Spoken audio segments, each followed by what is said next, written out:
Okay, so let's take to the new chapter then. So আমরা আজকে যে চ্যাপ্টারটা ডিসকাস করব which is moment of inertia. তাহলে আমরা আগে একটু বুঝে নিব what is moment of inertia, then how we determine and what are the steps involved.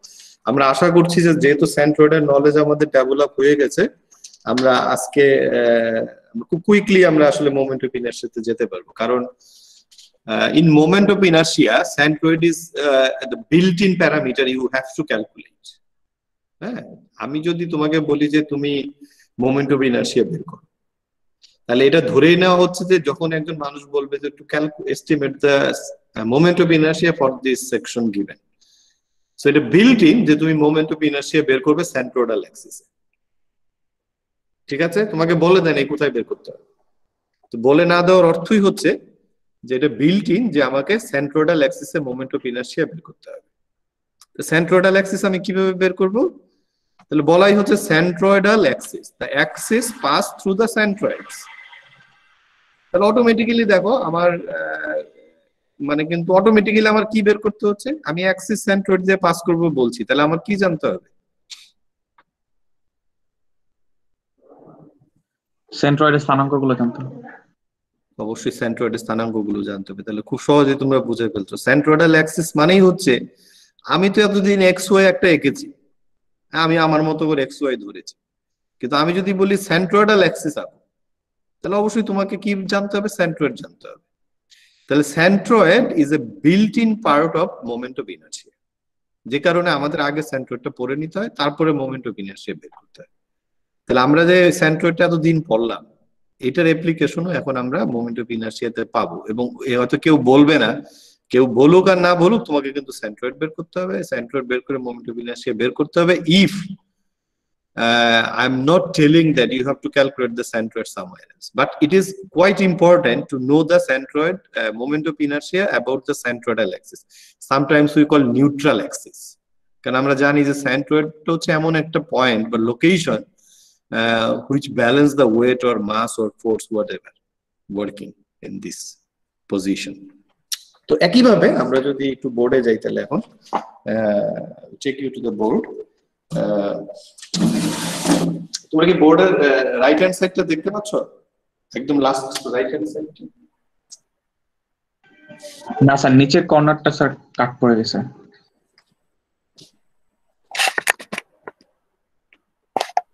আচ্ছা শোনো, আমি একটু মাঝামাঝি এটাকে ইউজ করি। আমরা খেয়াল করো, আমাদের এই ফিগারটা আমি শিওর যে তোমাদের সবারই পরিচিত ফিগার। আচ্ছা, আমি যদি ধরো এটা আমার জেড এক্স, একটু ডিফারেন্ট ফর্মে এঁকেছি আজকে, এটা এক্স ওয়াই প্ল্যান। আমরা ওই এরকম একটা ইরেগুলার এরিয়া নিয়ে আমরা শুরু করেছিলাম আমাদের সেন্ট্রয়েডের আলোচনা, যদি তোমাদের মনে থাকে। হ্যাঁ, এখানে আমরা একটা ছোট করে এরিয়া নিয়েছি, ধরো এই এরিয়াটা হচ্ছে ডি। তাহলে এই এরিয়ার যে একটা হাইপোথেটিক্যাল সেন্ট্রয়েড থাকে, এই সেন্ট্রয়েড থেকে এটা আমরা বলেছিলাম যে এক্স থেকে মাপলে আমরা কোন দূরত্বটা পাবো,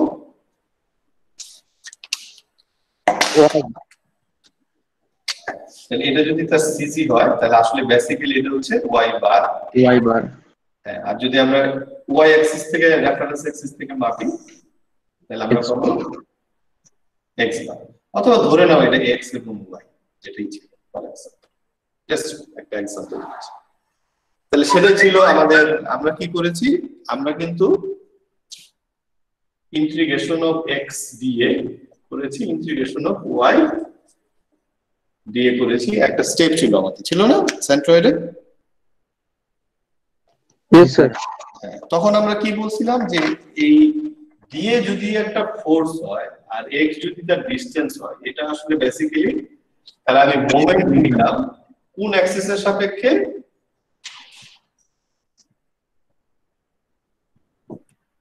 কোন অ্যাক্সিসের সাপেক্ষে মোমেন্ট নিলাম, ওয়াই অ্যাক্সিসের সাপেক্ষে। ওয়াই অ্যাক্সিসের সাপেক্ষে, কারণ এক্সটা হচ্ছে সবসময় মেজার করা হবে with respect to Y axis. ঠিক আছে না? জি স্যার। তাহলে এখন আমরা বলেছিলাম যে যদি আমরা এরিয়ার প্রথম মোমেন্ট নিই, মানে এটা হচ্ছে ফার্স্ট মোমেন্ট, আমরা একটা কথা বলেছিলাম না যে আমরা একটু লিখেও ছিলাম যে first moment of an area produce বলাটা ঠিক হচ্ছে না এখানে, কারেক্ট ওয়ার্ড হচ্ছে derive, হ্যাঁ, deduce।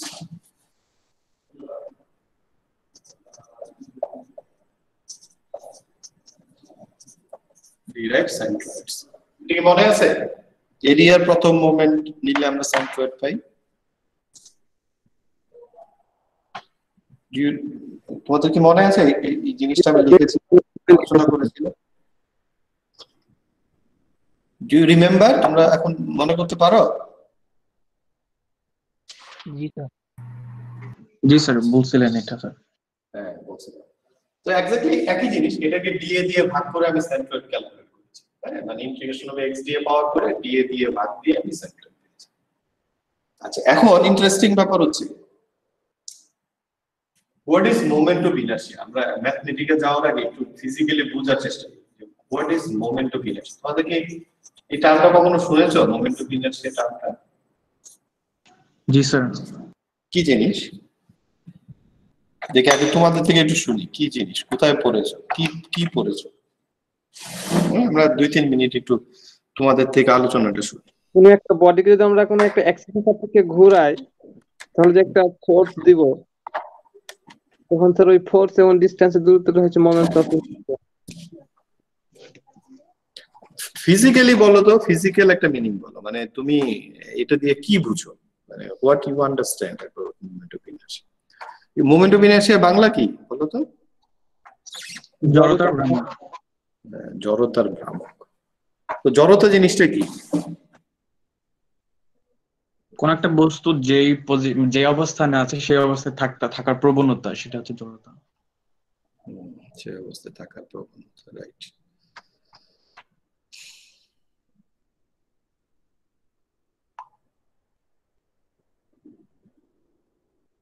এক minute.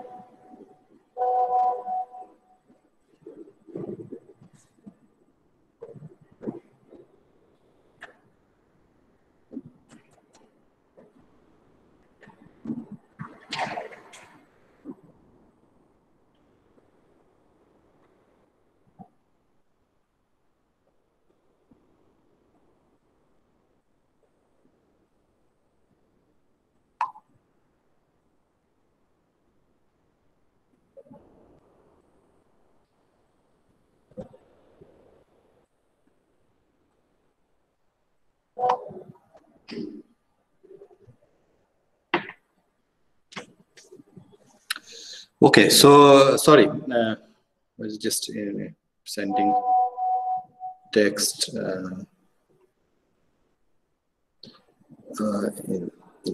Just give me a minute.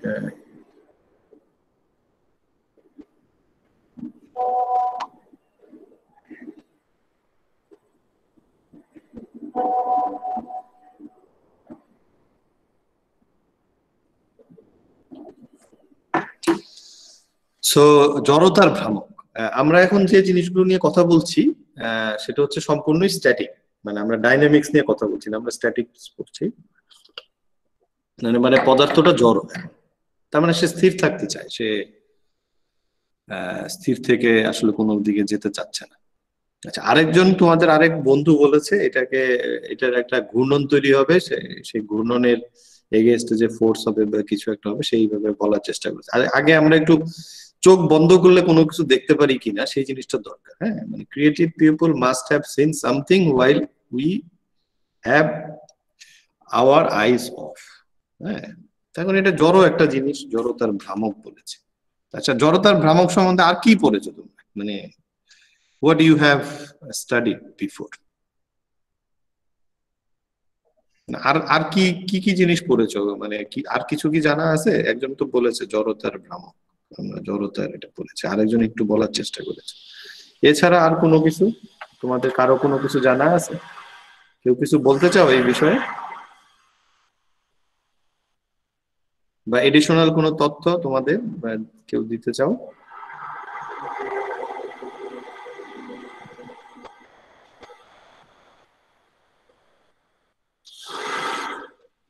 মানে এটা এটা পরে আসলে আমার কি কাজ?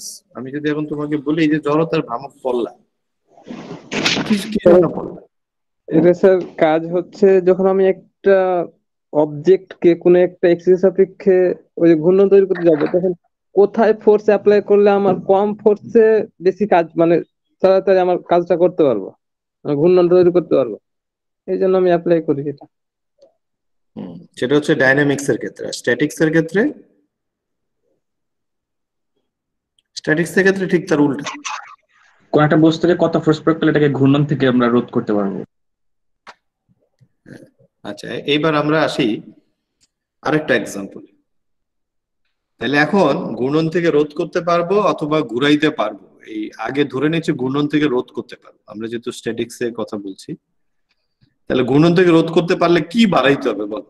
কি বাড়াইলে সে ঘূর্ণনের রেজিস্ট্যান্স দেখাইতে পারবে?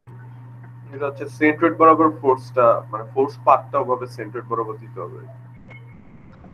আচ্ছা, তাহলে মোমেন্ট ক্রিয়েট হবে না, মোমেন্ট না ক্রিয়েট হলে ঘূর্ণন হবে না। আচ্ছা, এখন ধরো কোনোভাবে পারতেছি না, মোমেন্ট ক্রিয়েট হচ্ছে, তাহলে সেই ক্ষেত্রে কি করতে হবে? তাহলে কিন্তু শেয়ার ফোর্স অ্যাপ্লাই করতে হবে। শেয়ার ফোর্স অ্যাপ্লাই করতে হবে। আচ্ছা, এমনি মানে আমাদের যেহেতু এটা মাস বা ওয়েটের সাথে রিলেটেড, এইরকম কোনো আইডিয়া কি তোমাদের মাথায় আসতেছে যে মাস বা ওয়েটের সাথে এটার কি রিলেশন? মানে আমরা মাস বাড়াইলে কি হবে বা মাস কমাইলে কি হবে, বা ওয়েট বাড়াইলে কি হবে বা ওয়েট কমাইলে কি হবে, এই ধরনের কোনো রিলেশন কি চিন্তা করা যায়? মাস যদি আপনি বাড়ান তাহলে তো অটোমেটিক্যালি ওয়েট বাড়বে, আর ওয়েট তো কাইন্ড অফ একটা ফোর্স, সো অফ কোর্স ওয়েটের সাথে ফোর্স সিস্টেমে ইনভলভমেন্টটা চলে আসবে। আর একবার যখন ফোর্স সিস্টেমে আমরা ঢুকে যাব তখন হচ্ছে তো পুরোটাই হচ্ছে তখন ওই মোমেন্টের ডিসটেন্সটা দিয়ে ক্যালকুলেশনস গুলো। না, আমরা অ্যাপ্লিকেশনে যাওয়ার আগে আমরা একটু চিন্তা করতেছি যে যে বস্তুটাকে আমরা আসলে স্ট্যাবল করতে চাচ্ছি, হ্যাঁ, মানে এটাকে বলতেছি যে এর জড়তার এগেইনস্টে, মানে তারে ঘূর্ণন দিতে চাচ্ছি কিন্তু তাকে আমরা ঘুরাইতে পারতেছি না, মানে তাকে ঘুরানো তো সহজ না। তাহলে সেই ক্ষেত্রে কি করতে হবে?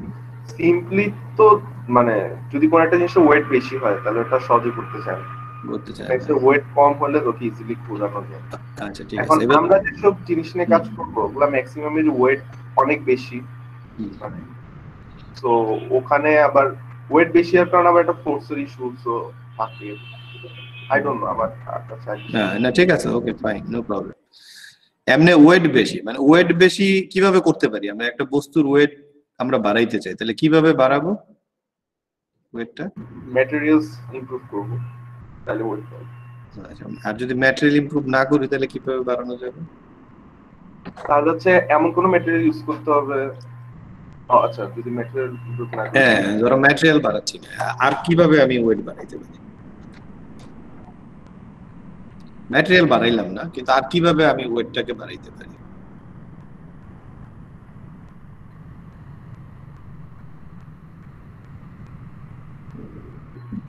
তরঙ্গ চেঞ্জ করেন।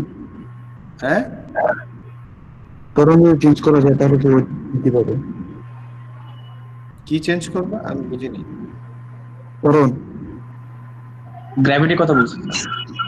না, আমরা তো গ্র্যাভিটিতে নাই এখন। এখন আমরা স্যার ফোর্স দিয়ে স্ট্যাটিকে আছি, স্ট্যাটিক। না, আমরা কি বলতে পারি যে আমরা যদি এরিয়াটা বাড়াই তাহলে ওয়েট বাড়বে ম্যাটেরিয়াল সেম রেখে? মানে ম্যাটেরিয়াল চেঞ্জ করলাম না, ধরো আমরা এরিয়াটা বাড়াই দিলাম, এরিয়া বাড়াই দিলে ওয়েট বাড়বে না? ধরো আগে 4 ইঞ্চি বাই 6 ইঞ্চি একটা এরিয়া ছিল, এখন এটাকে যদি আমি 10 ইঞ্চি বাই 10 ইঞ্চি করি তাহলে এরিয়া বাড়বে না? 100 স্কয়ার ইঞ্চ হয়ে যাবে। স্যার নরমালি তো মানে আপনাদের অ্যামাউন্ট বাড়বে না স্যার? না, অ্যামাউন্ট বাড়লো, মানে আমি বলতেছি ম্যাটেরিয়ালটা সেম রাখলাম, ম্যাটেরিয়ালটা চেঞ্জ করলাম না। ধরো ম্যাটেরিয়াল কংক্রিট আছে, কংক্রিটই রেখে দিলাম, অথবা ব্রিক আছে, ব্রিকই রেখে দিলাম, অথবা স্টিল দিলে ব্রিকের চাইতে স্টিলের ওয়েট বেড়ে যাবে, সেটা ঠিক আছে। হ্যাঁ, মানে বুঝিনি, এরিয়া বাড়লে তো স্যার ফোর্সটা কমার কথা না, যে আমরা প্যাসকেলস ল যেটা শিখছিলাম F/A, মানে তো আমরা দেখতাম যে আমরা এরিয়া স্ট্রেস কমে যায় আর কি, নট ফোর্স। মানে ফোর্স একটা ইকুয়াল অ্যামাউন্ট অফ ফোর্সের জন্য এরিয়া বাড়াইলে তার স্ট্রেস কমে যায় আর কি। স্ট্রেস যেটাকে আমরা বাংলায় কি বলি, স্ট্রেসকে স্ট্রেস হচ্ছে কিরণ। বিরল কিরণ। হ্যাঁ, রাইট রাইট। তা সামটাইমস আমরা আই যখন এরিয়াটা বাড়াবো তখন কি ডেনসিটি একই রাখবো? হ্যাঁ, ডেনসিটি একই রাখবো আমরা, যেহেতু ম্যাটেরিয়াল তাহলে চেঞ্জ স্যার আমরা করিনি। ওয়েটটা বৃদ্ধি পাবে, কারণ যদি এরিয়া মানে বৃদ্ধি করি তাহলে স্যার ভলিউম বৃদ্ধি পাবে, ভলিউম বৃদ্ধি বলেন। পেলে তো বৃদ্ধি পাচ্ছে।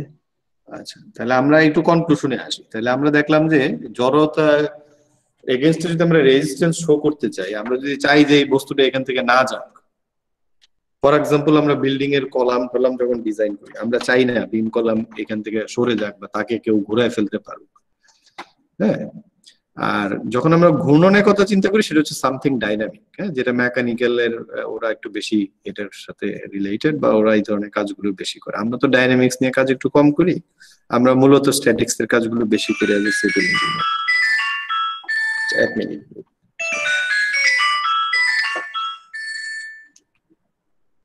হ্যাঁ স্যার, আসসালামু আলাইকুম স্যার।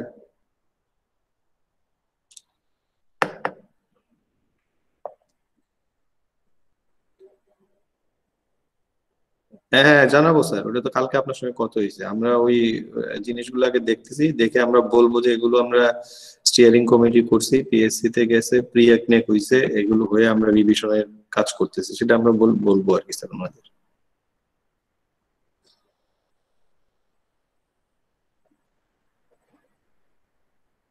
ওই ফার্দার ডেভেলপমেন্ট আছে যে আমরা ভৌত কাজ না করে বিল দিছি, সেটা তো ঠিক না আসলে, এটা ওদের সঙ্গে বসতে হবে। 30শে জুন পর্যন্ত আমরা, হ্যাঁ চলে যাবে স্যার, আজকেই বসবো স্যার, ওটা তো কথা হয়েছে আপনার সাথে। আমরা দেখতেছি স্যার, আমরা 12টার পরে ওনাদের সঙ্গে বসবো আর কি, টিএনডি থেকে বেশি ফেস বাই ফেস আলাপ করবো, এবং ওনাদের সঙ্গে আলাপ করবো যে যেহেতু এগুলো দুইটা প্রকল্পই চলমান, তো এগুলো আমরা রিভিশনে দিয়েছি। রিভিশন, কিছু রিভিশন আমাদের স্টিয়ারিং কমিটি মিটিং হয়ে গেছে, অ্যাপ্রুভ হয়ে গেছে, এখন ডিপিপি রিভিশনে যাচ্ছে বা পাঠাইছে, সেগুলো আমরা ওনাদের সঙ্গে আলাপ করবো আর কি।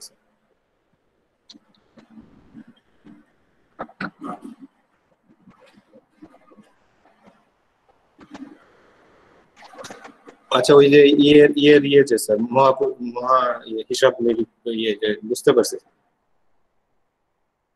স্যার, এটা মনে হয় ভালো আছে স্যার, আপনি ওনার সঙ্গে একটু কথা বললে। হুম হুম হুম।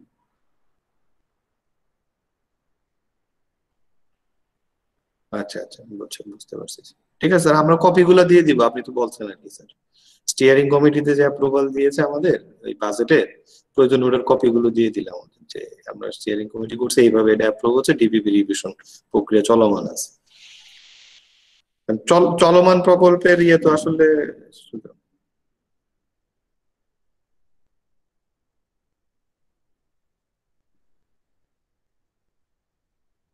হুম হুম হুম হুম। না না, আরো আগের স্যার, অনেক আগের এগুলো, তখন এগুলো আরো 3-4 বছর বা 4-5 বছর, ইভেন স্যার কিছু আছে 14-15 সময়, যখন হয়তো আপনিও ছিলেন না, আমিও ছিলাম না। হ্যাঁ বলে দিব স্যার, বলে দিব স্যার, আজকে বসবো আমরা ওদের সঙ্গে 12টার দিকে। আমরা আমাদের পক্ষ থেকে বলবো, যেহেতু প্রকল্প শেষ হয় নাই, প্রকল্প শেষ হইলেই না অডিট করতে হবে, আসলে এখনো তো চলমান প্রকল্প।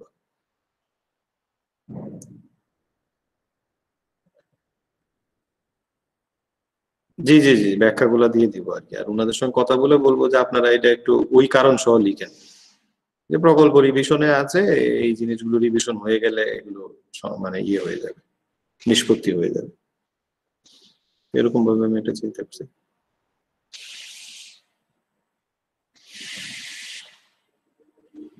হ্যাঁ বুঝাই দিবে ফার্স্ট ফার্স্ট। ও না, আমার বলছিল ঢাকা যাবে, আমি সব কিছু বলিনি, আমি বলছি ঠিক আছে আপনি স্যারের সঙ্গে আলাপ করেন, না সেটাও জানি না স্যার। আর আমি এমনিতে স্যার ওই যে সেকেন্ড লয়েস যেটা দিছে, ওটা যেটা করতে হবে, ওই ওনাদের একটু টিএসসি এর সিদ্ধান্ত গুলো দেখতে হবে, হয়তো ফার্স্ট লয়েস রেসপন্সিভ ছিল না, সেটা হতে পারে আর কি। হ্যাঁ, ফার্স্ট লয়েসটা তো রেসপন্সিভ নাই, তার জন্য, কারণ এটা তো নিয়মই আছে যে ফার্স্ট লয়েস রেসপন্সিভ হলে সেকেন্ড লয়েসটা দেওয়া যাবে না, তো কোনো কারণে সে রেসপন্সিভ হয় নাই, মানে সে কোয়ালিফাই করে নাই। বুঝাইতে হবে, ওদের সঙ্গে কথা বলতে হবে আর কি। দেখি স্যার, আমি বসবো স্যার, অলরেডি বলছি 12টার দিকে। আমরা একটু নিজেরা গুছাই, আর ওরা তো ডিটেল দেয় নাই, তারপরেও গ্রস সাইডে ওদের সঙ্গে একটু আলাপ করবো আর কি, দেখে নি। ঠিক আছে স্যার। হ্যাঁ হ্যাঁ হ্যাঁ, আসবে স্যার, কনফার্ম হয়ে গেছে, 6 তারিখ। ওরা আবার ওই এক রাত থাকতেও চাচ্ছে, ক্যাম্পাসে থাকবে না, শহরে নাকি থাকবে, এক জ্বালা যন্ত্রণা। পরের দিন চিটাগং ইউনিভার্সিটিতে যাবে, আইবিতে থাকতে চাচ্ছে। মানে ওরা বলছে আইবিতে, আইবি ওই ভিআইপি গেস্ট হাউস, দুইটা রুম রাখতে বলতেছে ভিআইপি, আইবি গেস্ট হাউস। ওই যে একবার মিটিং করতে আসলে তখন আইবিতে সকালবেলা এসে একটু রেস্ট টেস্ট নিয়েছিল, বলতেছে আইবিতে 2টা রুম আমাদেরকে একটু ইয়ে করে দেয়। আমি জিল্লুরে পাঠাচ্ছি স্যার, দেখি ওইখানে সিস্টেমটা কি বা রিকুয়েশন কিভাবে দিতে হবে। পরে নাইলে প্রবীরদের সঙ্গে একটু আলাপ করলাম আর কি। ওইনে রাখলে তো মনে হয় টাকাও কম লাগবে, নাইলে তো আমাদের বাইরে কোথাও রাখতে হবে। হ্যাঁ, নাইলে বাইরে কোথাও রাখতে হবে এগুলো যন্ত্রণা। এরা শুধু শুধু জিনিসটা লিঙ্কানি করে দিচ্ছে। জরুল কি স্যার আপনার ফোন ব্যাক করছিল পরে? সঙ্গে তো আমি রাতেও রাতেও আমি ফোন দিয়েছিলাম, তো সেও তো ফোনটা তুললো না। কাজী মনির স্যারেরও ফোন দিয়েছিলাম, উনি বলতেছে যে একটু আপনি জরুলের সঙ্গে কথা বলেন, আমি তো আসলে এখন আরো একটু ব্যস্ত হয়ে গেছি, ওটা আমার এক্স্যাক্টলি নলেজে নাই। তো আমি আর বলতে পারতেছি না যে উনি ফোন টোন ধরতেছে না।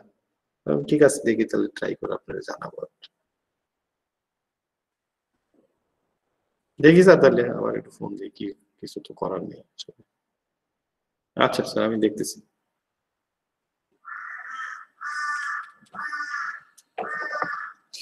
Sorry, I was in a call with VC. যেটা বলছিলাম আর কি, আমরা আসলে একজনে কিন্তু বলেছে না, যদি ওয়েট বেশি হয় বা মাস বেশি হয় তাহলে সেটাকে নড়ানো যাবে। আচ্ছা, তাহলে খেয়াল করে এবার আমরা যদি কলাম ডিজাইনে তার এরিয়াটা বাড়াই দিই, তাহলে কলাম গুলো অবশ্যই বড় বড় লাগবে না, অনেক বিশাল বিশাল কলাম হবে না? তাহলে সেই বিশাল কলামের সুবিধা কি? এরিয়াটা বড়। এরিয়া বড় মানে তার ওয়েট বেশি, সবকিছু মানে সে, আমরা অনেক সময় আছে না একটু হেভি লাগতেছে দেখতে, মানে বোঝা যাচ্ছে যে না এটাকে আসলে সরানো বা নড়ানো এত সহজ হবে না, তাই না? ভালো বিল্ডিং বানানো। হ্যাঁ, কিন্তু সমস্যা কোথায়? সমস্যা হচ্ছে কস্টিং বাড়লো, আর সমস্যা হচ্ছে দেখতে ভালো লাগে না। মানুষ আজকাল খুব মোটা সোটা, মানুষও যেরকম পছন্দ করে না, বিল্ডিং এর কলাম ওইরকম পছন্দ করে। বুঝতে পারছো? মানে না একটু স্লিম হতে হবে, দেখতে সুন্দর লাগতে হবে। হ্যাঁ, এখন স্মার্ট বিল্ডিং এর মধ্যে এই বড় বড় কলাম অনেকে মানুষ পছন্দ করে না। আর্কিটেকচাররা সবসময় সিভিল ইঞ্জিনিয়ারদের ব্লেম দেয়, আমরা এত বড় বড় কলাম দিচ্ছি, কিন্তু স্যার বড় কলাম তো সুন্দর। তাদের ডিজাইন নষ্ট হয়ে যাচ্ছে। হ্যাঁ, ক্লিয়ার স্পেস কমে যাচ্ছে, রুমের ভিতরে ক্লিয়ার স্পেস কমে যাচ্ছে। তুমি একটা বিম দিয়ে দিছো, বিমের ডেপথ এত বেশি, এগুলো বিমের মানে টোটাল যে হাইট আছে বিল্ডিং এর হাইট কমে গেল।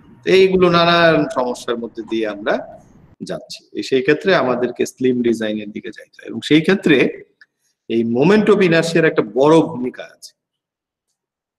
এই ক্যালকুলেশনে, এই স্ট্রেস ক্যালকুলেশনে মোমেন্ট অফ ইনার্সিয়ার একটা বিশাল ভূমিকা রয়েছে। হ্যাঁ, এটা আমি তোমাকে এখনই আমি এটা ব্যাখ্যা করতে পারবো না, যেহেতু তোমরা ফার্স্ট ইয়ারে, তোমরা যখন আরসিসি কোর্স গুলো করবে থার্ড ইয়ারে, তখন গিয়ে দেখবে যে এটার ভূমিকাটা আছে। আমি একটু করে শুধু একটু বলি যে আমরা যখন স্ট্রেস বের করি, স্ট্রেস বের করার একটা ফর্মুলা আছে। ফর্মুলাটা হচ্ছে অনেকটা এরকম, এই যে আই, এই আইটাই হচ্ছে আসলে মোমেন্ট অফ ইনার্সিয়া।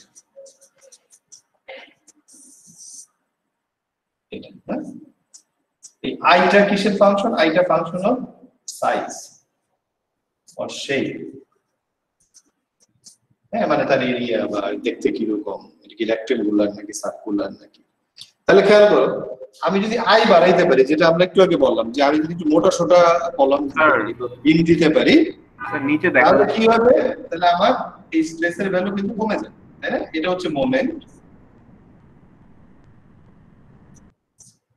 তাহলে একই মোমেন্টকে আমি যদি স্ট্রেস কমাইতে চাই তাহলে আমাকে কি করতে হবে, আই বাড়াইতে হবে। তাহলে স্ট্রেস হচ্ছে inversely proportional to moment of inertia. Inversely যদি আমি এটা বাড়াই, যদি আমি ইনার্শিয়া বাড়াই স্ট্রেস কমে যাবে, ঠিক আছে, স্ট্রেসটা কমে যাবে। তাহলে মোমেন্ট অফ ইনার্শিয়া বাড়াইতে পারবো কিভাবে, যদি আমি সাইজ বা শেপটাকে চেঞ্জ করি বা বাড়াই। তাহলে সেইখানে একটা বিস্তর ভূমিকা রয়েছে মোমেন্ট অফ ইনার্শিয়া। সেই কারণেই আমাদের মোমেন্ট অফ ইনার্শিয়া সম্পর্কে ভালো করে জানাটা দরকার। স্যার আইটা দিয়ে কি ডিফাইন করছিলেন? মোমেন্ট অফ ইনার্শিয়া নিচে লেখাটা দেখা যাচ্ছে না। আই হচ্ছে মোমেন্ট অফ ইনার্শিয়া, যেটা আমরা আজকে পড়তেছি, যেটা আমরা আজকে পড়তেছি, ঠিক আছে। তাহলে আমরা পড়তে পড়তে এই জিনিসগুলোতে আবার আসবো, ঠিক আছে। আমরা একটু মুছে দিই, আমরা আবার একটু প্রথম আলোচনায় আসি, যেটা এখানে আমরা লিখে দিই। First moment of N area derives centroids. Equally, mathematically, second moment of an area derives moment of inertia.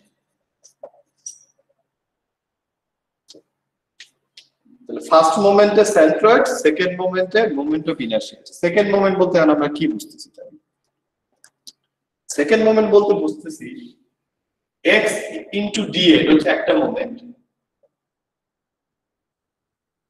আমরা নিচে নিচে লিখি, এটা হচ্ছে একটা মোমেন্ট। এখন যদি আমি এটাকে আবার মোমেন্ট নেই y অ্যাক্সিস এর সাপেক্ষে, আমি ম্যাথমেটিক্যালি বলছি, তাহলে আমি পাবো মোমেন্ট অফ ইনার্শিয়া।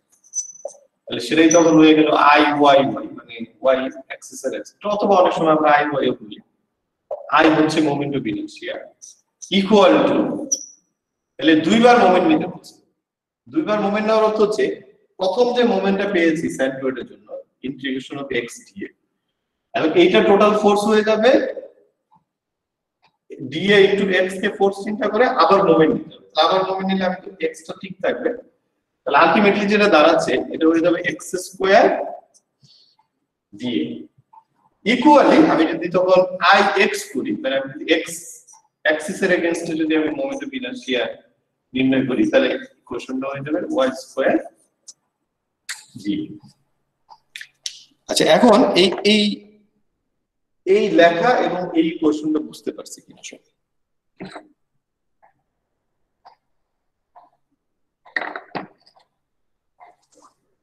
আচ্ছা স্যার, ওই যে স্ট্রেসের যে আপনি একটা ফর্মুলা বললেন স্যার, ওই সূত্রটার ইউজেসটা কোথায়? ইউজেসটা হচ্ছে ইউজেসটা হচ্ছে বিম কলামে স্ট্রেস ডিজাইন করতে। আমরা যখন এই এরকম একটা কলাম থাকে, কলামের সেকশন থাকে, তো এখানে দেখা যাচ্ছে এই বিভিন্ন কলামের বিভিন্ন সেকশনে, ধরো 1 1 2 2 এরকম সেকশনে, অথবা আমাদের যদি বিম হয় একটা হরিজন্টাল বিম, তাহলে এর 1 1 হ্যাঁ 2 2 বা মিডল সেকশন 3 3, এগুলা সেকশনে আমরা স্ট্রেস বের করতে পারি। কোথায় স্ট্রেস কত, কোন সেকশনের স্ট্রেস কত, হ্যাঁ কোন জায়গাটার স্ট্রেস কত, কোন জায়গার স্ট্রেস কত, এই স্ট্রেস বের করতে গিয়ে আমরা ওই ফর্মুলাটা ইউজ করি, ঠিক আছে। এটা তোমরা আস্তে আস্তে যখন পড়বে তখন আর একটু ক্লিয়ার হবে। এখন আমরা এটাতে বেশি সময় দিতে চাচ্ছি না, কারণ আমাদের মূল ইয়েতে যেতে হবে। এখন এইটা এই টেক্সটটা লিখে আমরা এই ইকুয়েশনটা যে লিখেছি সেটা বুঝতে পেরেছো কি? এটা হচ্ছে প্রথম কথা।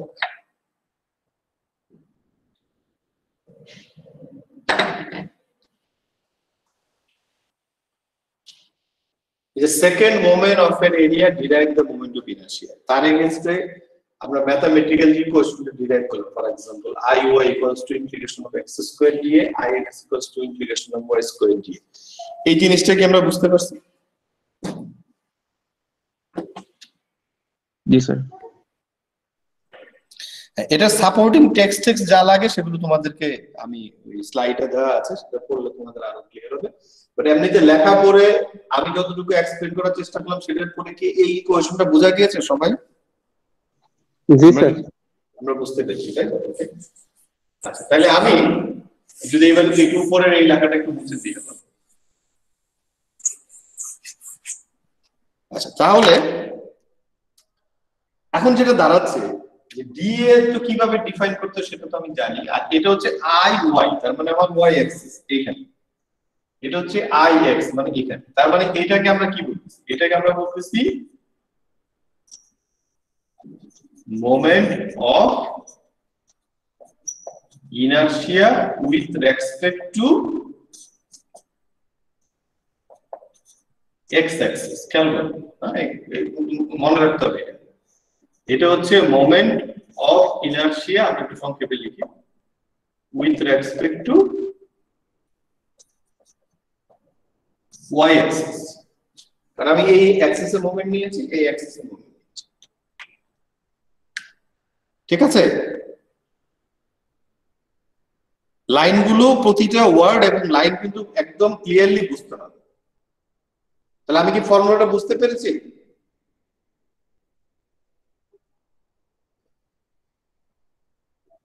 জি স্যার। ওকে, না বুঝলে কিন্তু প্লিজ আমাকে বলুন। আচ্ছা, আমি যদি এখন এই ফর্মুলাটাকে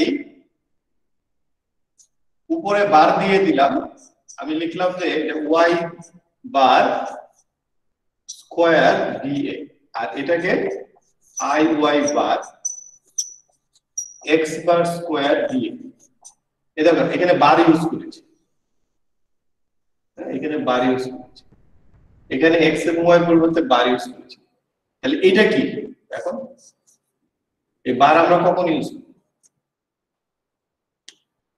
সেন্ট্রয়েড যখন নিতাম স্যার। স্যার আই এক্স এর জন্য ওয়াই হবে ওয়াই বার। হ্যাঁ, তুমি এক্স এর এগেইনস্টে মোমেন্ট নিলে তোমার ওয়াই আসবে না। তুমি যখন এক্স এর এক্স থেকে ওয়াই বার, তো এক্স থেকেই মাপতে হবে, তাহলে ঘূর্ণনটা এক্স অ্যাক্সিস এর রেসপেক্টে হলে ডিসটেন্সটা কি হবে? ওয়াই হবে না? ডি এটা তো ফিক্সড। হ্যাঁ হ্যাঁ, তাহলে এইটাকে যখন আমি বার দিয়ে দিচ্ছি, এটাকেও বার দিয়ে দিচ্ছি, তখন এটাকে আমরা বলতেছি কি, এটা হচ্ছে moment of inertia with respect to কি, with respect to centroidal axis. হ্যাঁ, সেন্ট্রোইডাল অ্যাক্সিস এক্স বার, আর এটা হচ্ছে একইভাবে moment of inertia with respect to centroidal axis y bar. আচ্ছা, আমি যদি তাহলে এই ছবিটা মুছি এখন, আমি একটু ছবিতে এক্সপ্লেন করি, তাহলে আরেকটু মনে ক্লিয়ার হতে পারে।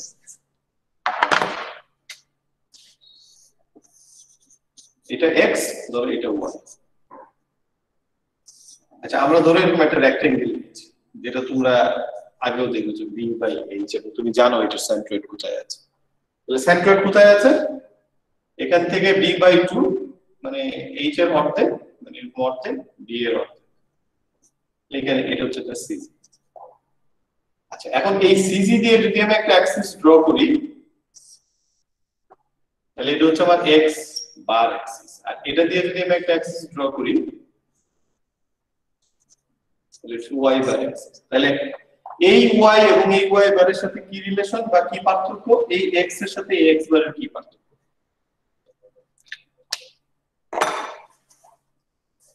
বলো।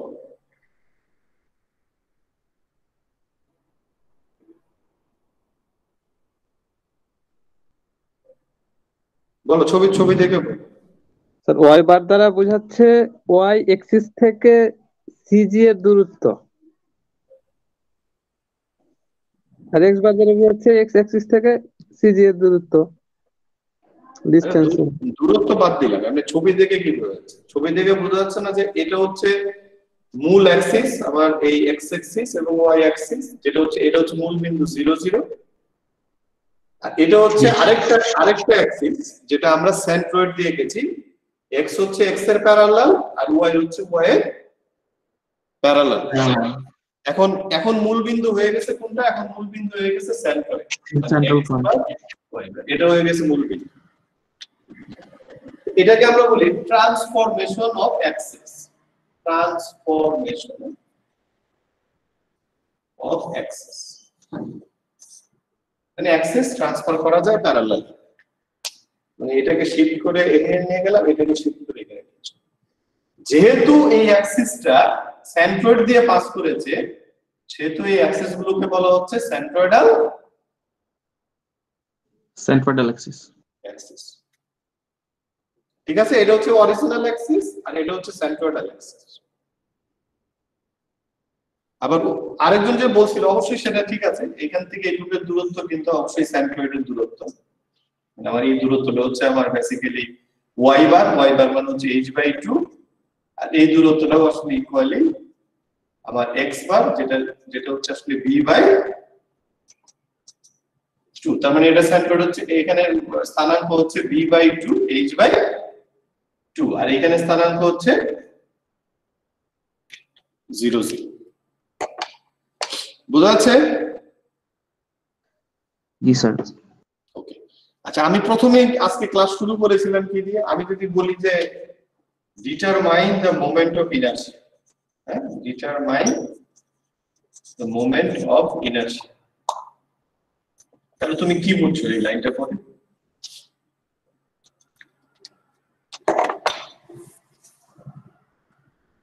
What do you understand by reading this text online? সেন্ট্রয়েডাল অ্যাক্সিসটা আমি আসলে ডিটারমাইন করব এখানে, মানে না আমি বলছি তুমি মোমেন্ট অফ ইনারশিয়া বের করো, ধরো এই অবজেক্টের মোমেন্ট অফ ইনারশিয়া বের করো। তা তুমি এখন আমাকে কোশ্চেন করতে পারো স্যার আপনি তো বলেন নাই কোন অ্যাক্সিসের সাপেক্ষে বের করব, এটা কি xy অ্যাক্সিসের সাপেক্ষে হবে নাকি সেন্ট্রয়েডাল অ্যাক্সিসের সাপেক্ষে হবে? তো আমি তো কিছু বলিনি, তো না বলা থাকলে কি ধরে নিতে হবে? ডিফল্টটা সেন্ট্রয়েডাল অ্যাক্সিসের সাথে থাকতে হবে। ডিফল্টটা সেন্ট্রয়েডাল অ্যাক্সিসে ধরতে হবে। তাহলে এই যে দেখো ছোট ছোট যে কথাগুলো বলছি সেগুলো কিন্তু নোট আকারে লিখে রাখতে হবে, যেন আমরা কোনো সময় এটা ভবিষ্যতে যে কোনো সময় এটা যেন আমাদের মাথায় থাকে, আমরা যেন ভুলে না যাই। স্যার এটা কি কোনো চান্সেস আছে যে আমাদেরকে হচ্ছে একটা অ্যাক্সিস বলে দিবে, ডিফাইন করে দিবে? হ্যাঁ বলে দিতে পারি, আমি বলে দিতে পারি যে তুমি এইখানে সেন্টার x ড্যাশ বলে দিতে পারি, কোনো সমস্যা নেই। হ্যাঁ আমি যে কোনো জায়গা থেকে প্যারালালি এটাকে শিফট করা যায়। হ্যাঁ সেন্ট্রয়েড মোমেন্ট অফ ইনারশিয়া যে কোনো অ্যাক্সিসে বের করার পরে সেটাকে বিভিন্ন অ্যাক্সিসে শিফট করা যায়, এটাকে আমরা বলি transformation of axis by using parallel theorem, ঠিক আমরা বলি প্যারালাল থিওরেম। ঠিক আছে, এটা করা যায়, সেটা বের করা যায়। অ্যাক্সিসটা কি সবসময় প্যারালাল হতে হবে? হ্যাঁ ট্রান্সফার যেটাতে করবো অবশ্যই প্যারালাল হতে হবে, মানে তুমি ix কে ix বার ix ড্যাশে নিতে পারবা, y কে ট্রান্সফার করা যাবে না, y কে ট্রান্সফার করলে y এর প্যারালাল অ্যাক্সিসে ট্রান্সফার করতে হবে, মানে iy K ix a transfer করা যাবে না, মানে ix কে ix বার ix ড্যাশ ix1 ix2 হ্যাঁ বিভিন্ন জায়গায় নেওয়া যাবে, একইভাবে y কে y এর প্যারালাল অ্যাক্সিসে নেওয়া যাবে। ঠিক আছে, সেগুলো আমরা পড়বো, থিওরেম গুলো আমরা পড়বো, আমরা আগে কিছুটা আন্ডারস্ট্যান্ডিং ডেভেলপ করার চেষ্টা করছি। তাহলে আমরা বললাম যে যখনই আমাদেরকে বলবে যে মোমেন্ট অফ ইনারশিয়া বের করো, তাহলে আমাদেরকে বুঝতে হবে যে এটা সেন্ট্রয়েডাল অ্যাক্সিসে মোমেন্ট অফ ইনারশিয়া বের করতে বলা হয়েছে। আমরা কিন্তু যে কোনো অ্যাক্সিসে বের করতে পারি, বের করে আমরা যদি অন্য কোনো অ্যাক্সিসে বের করি তাহলে সেইটাকে আমরা সেন্ট্রয়েডে ট্রান্সফার করে দিব, অথবা আমরা সেন্ট্রয়েডে বের করে অন্য অ্যাক্সিসে ট্রান্সফার করে দিব যদি আমাদের লাগে আর কি। আর যদি এমনিতেই বলে মোমেন্ট অফ ইনারশিয়া বের করো, তাহলে আমাদেরকে বুঝতে হবে যে আমাদেরকে সেন্ট্রয়েডে মোমেন্ট অফ ইনারশিয়া বের করতে বলা হয়েছে। ঠিক আছে, এটা কি ক্লিয়ার হয়েছে মোটামুটি?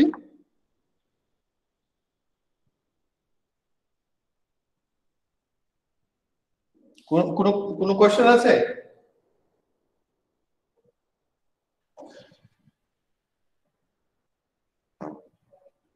আছে নাকি? নাহলে আমরা একটু আগাই। ওকে, আমার মনে হয় তোমাদের রেসপন্স নেই, তারপরে আমরা ধরে নিতে পারি। আচ্ছা স্যার, আমরা তো এখানে যতগুলা ক্যালকুলেশন করতেছি সব স্ট্যাটিকের জন্য, স্ট্যাটিক এর জন্য আমরা স্ট্যাটিক্স পার্টটা পড়তেছি আর কি। তাহলে এক খেয়াল করো, আমরা এই রেক্টেঙ্গেল নিয়ে আজকে আমাদের যাত্রা শুরু করতে যাচ্ছি।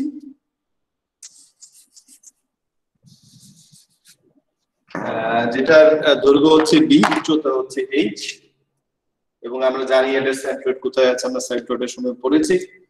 তাহলে আমাদের আজকের যে আমরা শিখলাম সেটা হচ্ছে ix হচ্ছে y স্কয়ার dA, iy হচ্ছে x স্কয়ার dA। ঠিক আছে? তাহলে আগের মতোই step 1, locate the axis if not given, আমাদের যদি দেয়া না থাকে তাহলে লোকেট করতে হবে। স্টেপ 2, define dA, তাহলে আমাদের dA ডিফাইন করতে হবে। আমরা আগেও dA ডিফাইন করেছি সেন্ট্রয়েডে। এইখানে একটু খেয়াল করতে হবে এখন যে এই dA যে ডিফাইন করব, এখন যখন আমি ix বের করব তখন আমাকে একবার ডিফাইন করতে হবে, যখন iy বের করব তখন আমাকে আরেকবার ডিফাইন করতে হবে।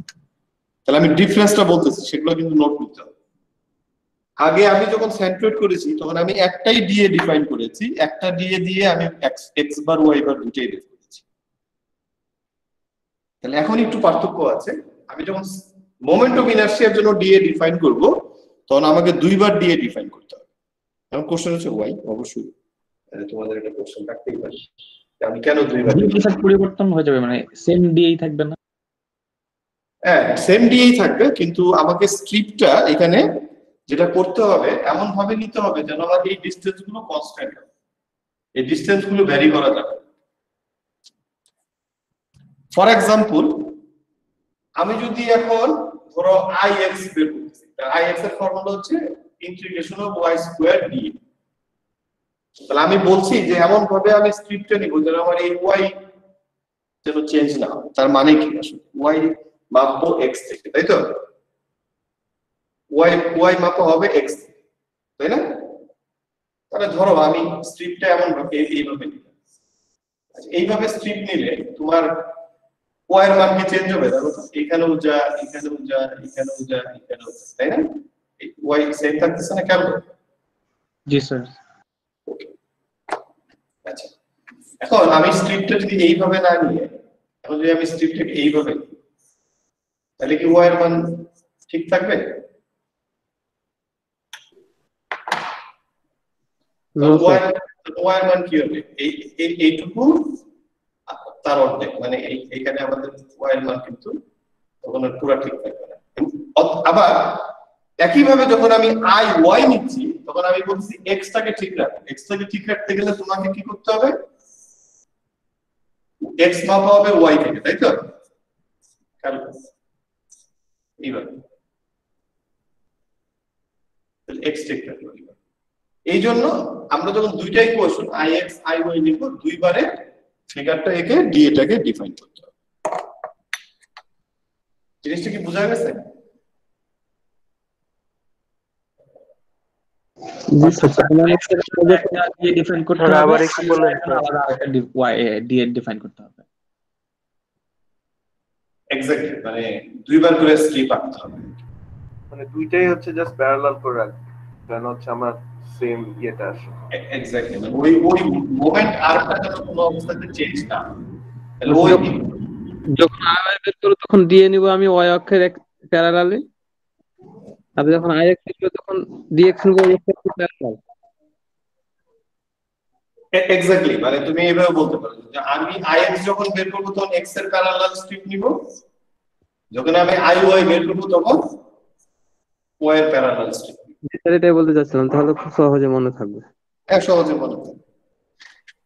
কনসেপ্ট ক্লিয়ার থাকলে মনে রাখা খুব কঠিন কিছু না। হ্যাঁ, তুমি যদি এটা মুখস্থ হিসাবে নাও তাহলে তোমার মনে রাখা ডিফিকাল্ট। তুমি যদি মনে করো যে না, এটাকে আমি মুখস্থ হিসাবে নিচ্ছি না, তাহলে তখন আর তোমার এটা নিয়ে ঝামেলা হবে। ঠিক আছে,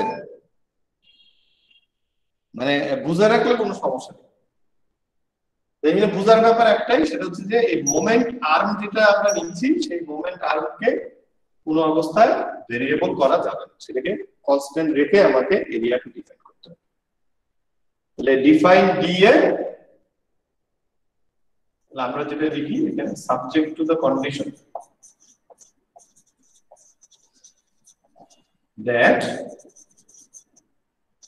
x and y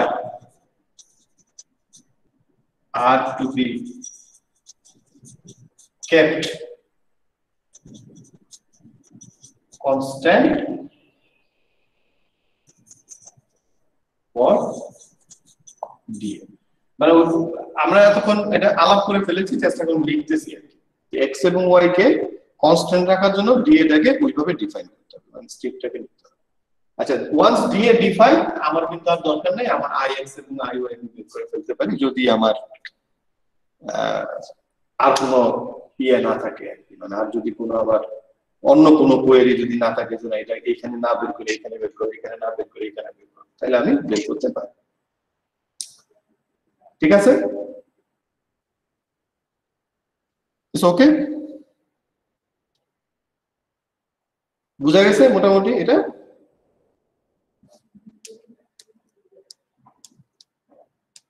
কোনো কোশ্চেন বা কোনো কোয়েরি? না স্যার। যদি না থাকে তাহলে আমরা একটু এই রেক্ট্যাঙ্গেল খেয়াল করো, বি এবং এইচ আমরা এক্স ওয়াই লোকেট করলাম, আমরা কিন্তু এটা সেন্ট্রয়েড জানি না, কারণ এটা আমাদের জানা প্রয়োজন। তাহলে এটা সেন্ট্রয়েডাল অ্যাক্সিস হচ্ছে এখান থেকে h/2 উপরে, মানে এখানে এটা হচ্ছে x বার আর এটা হচ্ছে তার y বার, মানে সেন্ট্রয়েড হচ্ছে এখানে, এটা আমরা জানি। আচ্ছা, এখন আমরা চাইলে একটা যে কোনো একটা ট্রাই দিতে পারি। ধরো আমরা বললাম যে ঠিক আছে আমি এটা এই ফিগারটার জন্য আমি ix বার মানে moment of inertia with respect to centroidal axis x বের করতে চাই, তাহলে কিভাবে বের করব? তাহলে আমার ফর্মুলা হচ্ছে integration of y square dA, x এর জন্য হচ্ছে integration of y square dA। তাহলে আমি স্ট্রিপ নিব কিভাবে? এটা হচ্ছে আমার সেন্ট্রয়েডাল অ্যাক্সিস, অর্ধেক এদিকে আছে অর্ধেক এদিকে, যে কোনো একদিকে নিতে পারি। তাহলে আমি স্ট্রিপ নিব কার প্যারালাল? x অ্যাক্সিস এর। x অ্যাক্সিস এর প্যারালাল। আচ্ছা, একটু তোমাদের বোঝার সুবিধা তো তাহলে এটা একটু আমি আপাতত মুছে দেই। এবার ধরো এখানে আমি একটা স্ট্রিপ আগের মতোই, এদিকে যেহেতু স্ট্রিপ নিয়েছি ভেরিয়েবল হবে বা উইডটা হয়ে যাবে dy, তাই তো? তাহলে আমার এরিয়া কত?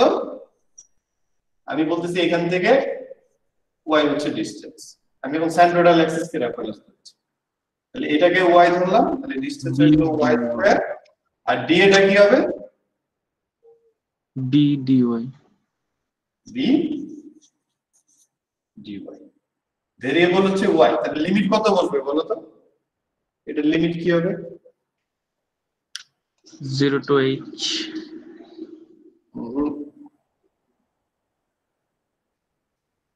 minus h/2 to plus h/2। Exactly, very good. এবার এটাকে আমরা ভাগ করে ফেলেছি, তাহলে x এর উপরে যদি h এর 2 ভাগের 1 ভাগের 2 ভাগ আছে, এটা প্লাস হলে এটা কি হবে? এটা মাইনাস হবে। কে বলেছো তুমি এটা -h/2 থেকে +h/2 হবে? স্যার আলামিন। আলাদা। তুমি কিভাবে এটা -h/2 থেকে +h/2 করেছো একটু এক্সপ্লেইন করো তো তোমার ফ্রেন্ডদের কাছে, তোমার কাছে কেন মনে হলো যে -h/2 থেকে +h/2? স্যার আমরা তো স্যার এটা হচ্ছে এই সেন্ট্রয়েডাল অ্যাক্সিস এর সাপেক্ষে বলতেছি। তো সেন্ট্রয়েডাল অ্যাক্সিস এর সাপেক্ষে আমাদের হাইটটা, এই রেক্ট্যাঙ্গুলার হাইটটা হচ্ছে নিচের দিকে হাফ, উপরের দিকে হাফ। তো নিচের দিকটা মাইনাস, উপরের দিকটা প্লাস, আর হাইটটা হচ্ছে h, তাহলে অর্ধেক অর্ধেক হয়ে যাবে h/2, আর হচ্ছে উপরের দিকে প্লাস, নিচের দিকে মাইনাস। আমরা আরেকটু অন্যভাবে চিন্তা করব, ভেরি গুড, এক্সেলেন্ট।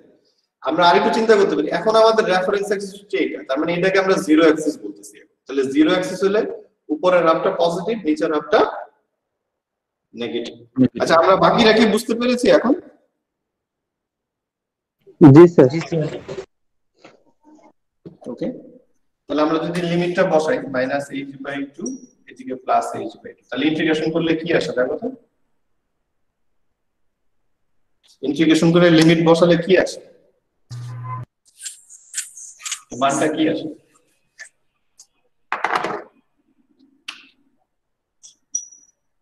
তাহলে b বাইরে থাকবে, আমি এটাকে 0 থেকে h/2 করে দিলাম, এটা 2 দিয়ে গুণ করে দিলাম।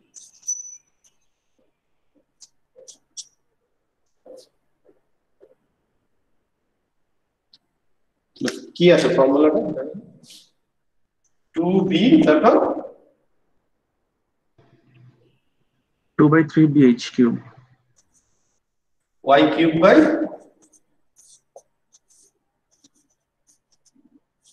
তাই তো নাকি? ফাইনালি আছে bh2/12। এখন h/2 যদি এখানে বসাই,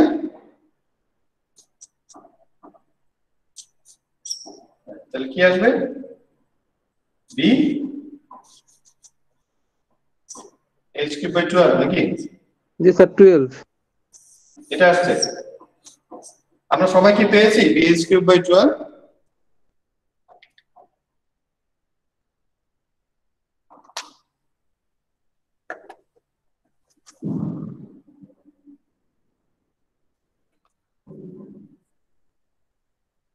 ইন্টিগ্রেশন তো করেছো অনেক এই সেন্ট্রয়েডে, এইটুক ঠিক থাকলে তো অবশ্যই এটা হওয়ার কথা। আমরা কি পেয়েছি?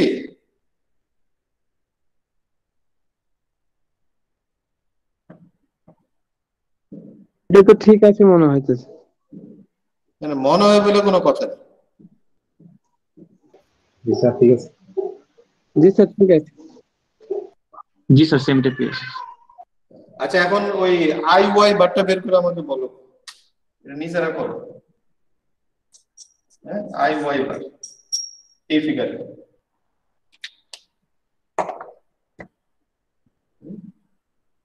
করে বলো কি আসছে। এটা আমি আর করতেছি না, তুমি 2 মিনিট সময়, 2 মিনিটের মধ্যে করো আই ওয়াই বার কি আসছে। তাহলে কি করতে হবে, এই ফিগারটা মুছে দিতে হবে, আর একটা নতুন করে ফিগার রাখতে হবে। এবার স্ক্রিপ্টটা কিভাবে নিতে হবে? y অক্ষের parallel. Parallel to y Axis.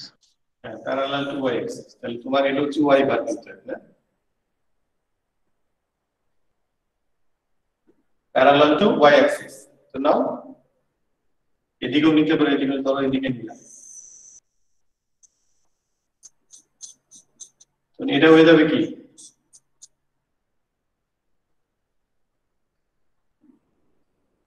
হ্যাঁ আমরা সরি আমরা এটা এই অ্যাক্সিসটা তো নাই এখন, এটা যদি মুছে দেয়, সরি এটা তাহলে এটা হয়ে যাবে কি, এটা হয়ে যাবে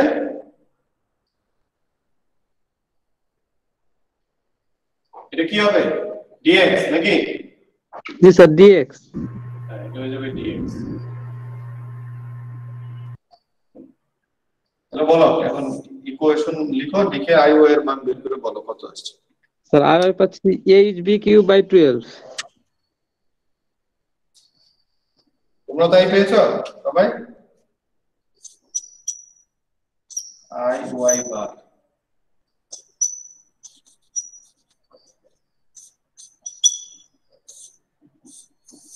পেয়েছো এটা? জি sir.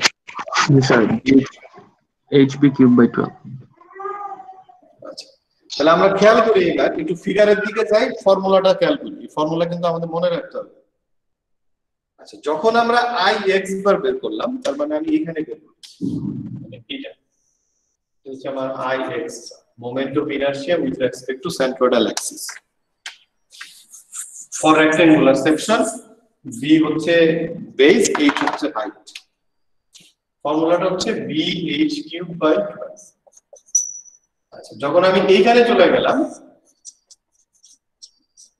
Moment of inertia with respect to centroidal axis, y centroidal axis, এই বরাবর চলে গেলাম, ফর্মুলাটা মোর অর লেস সিমিলার, এটা হয়ে গেল তখন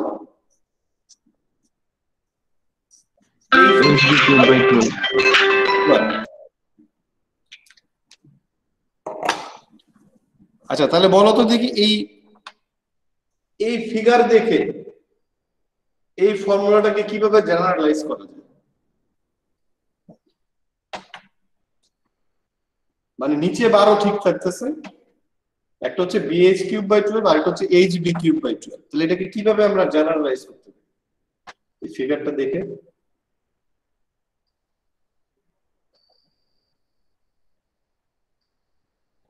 আচ্ছা আমি যদি আরেকটু তোমাদেরকে হেল্প করি, ধরো এখন আমি পরীক্ষাতে বললাম যে এটা হচ্ছে h আর এটা হচ্ছে b, তাহলে কি হবে বলো? তাহলে কি এই ফর্মুলাটা ঠিক থাকবে নাকি এই ফর্মুলাটা একটু চেঞ্জ হবে? চেঞ্জ হবে স্যার। কিরকম চেঞ্জ হবে? এইচ এর জায়গায় বি আর বি এর জায়গায় এইচ, মানে এক্সচেঞ্জ হয়ে যাবে। কারণ স্যার এক্সচেঞ্জ হয়ে যাবে। ওকে, আমরা আবার অরিজিনালে ফেরত আসি, এটা বি এটা এইচ। আচ্ছা এখন আমি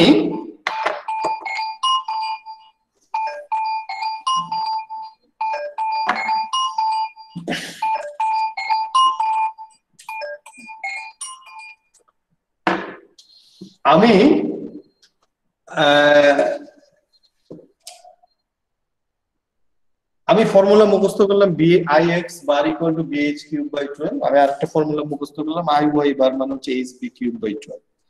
তাহলে ফর্মুলা মুখস্থ করে অনেক সময় কিন্তু তুমি অঙ্ক শেষ করতে পারবে না, তোমাকে ফর্মুলাটা বুঝতে হবে। কিরকম? আমি যখন এই অবস্থায় রেখে ফর্মুলাটা ডিরাইভ করছি, তাহলে আমি এটা বলতে পারি যখন i x বার বের করছি এই অবস্থায়, তাহলে x বরাবর ডাইমেনশনটা হচ্ছে b আর x এর পারপেন্ডিকুলার ডাইমেনশনটা হচ্ছে h। তাহলে যখন i x বের করছি b টা ঠিক থাকবে, h এর কিউব হবে, মানে পারপেন্ডিকুলার ডাইমেনশন কিউব হবে 12 দিয়ে ভাগ। একই ভাবে খেয়াল করো i y বার hb³, তাহলে h ঠিক থাকতেছে, তার পারপেন্ডিকুলার ডাইমেনশন হচ্ছে b, তার কিউব হচ্ছে ভাগ হচ্ছে 12 দিয়ে। আমি কি এইভাবে একটু জেনারেলাইজ করতে পারি? জি স্যার। জি স্যার। তাহলে এই আন্ডারস্ট্যান্ডিংটা কিন্তু ইম্পর্টেন্ট।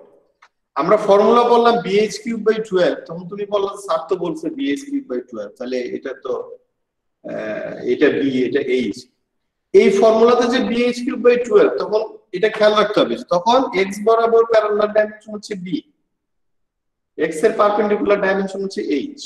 আমি যদি এটা জানি তখন আমি ix এবং iy এর ফর্মুলা একটা মনে রাখলেই হবে যে আইদার bh³/12 হবে অথবা hb³/12 হবে। প্যারালাল যে ডাইমেনশনটা থাকবে সেটাতে কোনো চেঞ্জ হবে না, পারপেন্ডিকুলার ডাইমেনশনে কিউব হবে 12 দিয়ে ভাগ হবে। আমি কি জিনিসটা ক্লিয়ার করতে পেরেছি তোমাদের? জি স্যার। জি স্যার। আচ্ছা এটার ইউনিট কি হবে বলো? এই মোমেন্ট অফ ইনারশিয়ার ইউনিট কি হবে এটা দেখে বলো। মিটার টু দি পাওয়ার 4। হ্যাঁ, মিটার টু দি পাওয়ার 4 অথবা ইঞ্চ টু দি পাওয়ার 4, হ্যাঁ যেটাই হোক, মানে টু দি পাওয়ার 4 হবে, কারণ এখান থেকে বোঝা যাচ্ছে ইউনিট টু দি পাওয়ার 4। হ্যাঁ যে কোনো ইউনিট যেটাই থাকুক তার two the power 4। Very good, nice. তাহলে আমরা ট্রায়াঙ্গেলের মোমেন্ট অফ ইনারশিয়া সাইনোসয়েডাল অ্যাক্সিসে কত সেটা আমরা বের করে দেখলাম। আচ্ছা এখন আমি যদি তোমাদেরকে এবার আরেকটু ধরো, এটা তোমাদেরকে হেল্প করছি না, এখন তোমাদেরকে বললাম যে ঠিক আছে এই যে আমরা ট্রায়াঙ্গেল যেটা সাইনোসয়েড বের করেছিলাম v/h, এখন তো তুমি জানো যে তার সাইনোসয়েড কোথায় আছে। এখান থেকে যে সাইনোসয়েড মোটামুটি এই অক্ষ বরাবর আছে এবং এটা থেকে h/3 এই জায়গা থেকে আর এই জায়গা থেকে 2h/3, তাই তো? এটা তো জানি নাকি? জি স্যার। আচ্ছা এবার আমি বললাম যে তুমি ix বার বের করো বা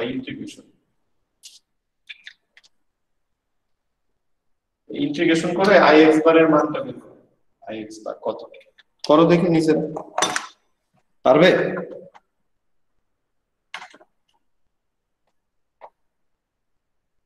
এটা ট্রাই করো, হ্যাঁ, give a try, let's say 5 minutes time. আমাদের ডিএ ডিফাইন করতে হবে, ডিসটেন্স নিতে হবে, অঙ্কটা করতে হবে যেভাবে আমরা একটু আগে দেখলাম। একটু একটু ট্রাই করে দেখো তো, 5 minutes time.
Okay, so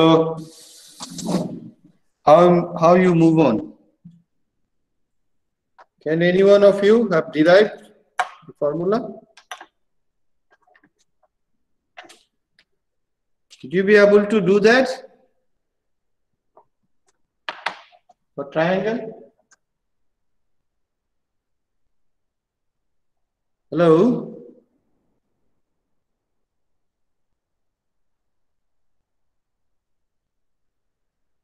hello, আমাকে শোনা যাচ্ছে? জি স্যার, চেষ্টা করছি। আচ্ছা, চেষ্টা করছো। আচ্ছা, ঠিক আছে, ওকে। আমরা একটু, তোমরা চেষ্টা করো, অসুবিধা নেই। আমরা একটু তোমাদেরকে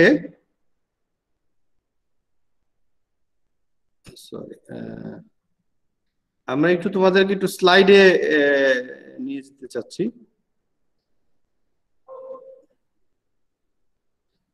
আমি একটু দেখি, আমার দুইটা স্লাইড এখন, কোনটাতে একটু ইজি হয়। Have to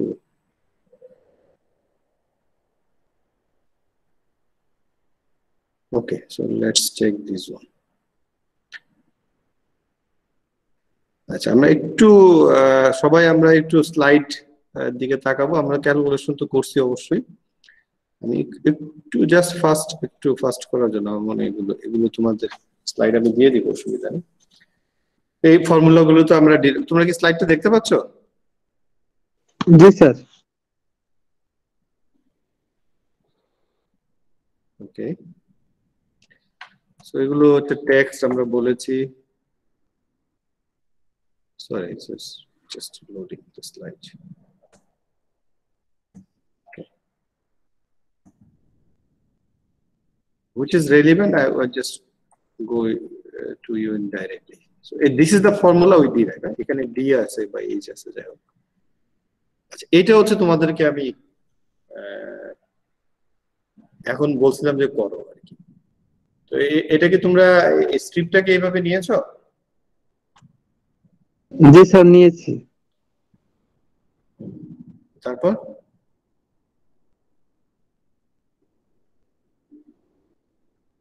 আর ঝামেলায় পড়তেছি। এল নোটটা বের করতে হবে স্যার। এল নট মানে এখানে যেটাকে এক্স বলতেছি তোমরা সেটাকে এল নট ধরেছো তাই তো? জি স্যার, আগের মেথডটার মতো। এটা তো ওই সিমিলার ট্রায়াঙ্গেল থেকে বের করবা। জি স্যার, বের করছি, ক্যালকুলেশন করতে হবে। রাইট।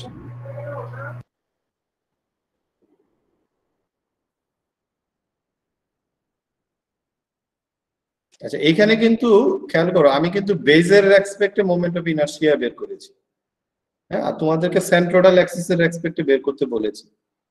দুই ভাবেই করা যায়, সেন্ট্রোডাল অ্যাক্সিসকে ধরেও করা যায়, আবার এটাকে বেস ধরে করেছি আর কি। বেস ধরে করাতে ওই আগের সেন্ট্রয়েডের সঙ্গে মিল রেখে এটাকে বেজের সাপেক্ষে ফর্মুলাটা ডিরাইভ করেছি। আসলে বের করতে হবে কোনো কিছু বলা না থাকলে সেন্ট্রোডাল অ্যাক্সিসের সাপেক্ষে, এটাও সম্ভব, সমস্যা নেই। সেই ক্ষেত্রে ওই দুইটা ট্রায়াঙ্গেল করার জন্য তোমাকে হয়তো ওই বেস পর্যন্ত নিলে সুবিধা হয় আর কি।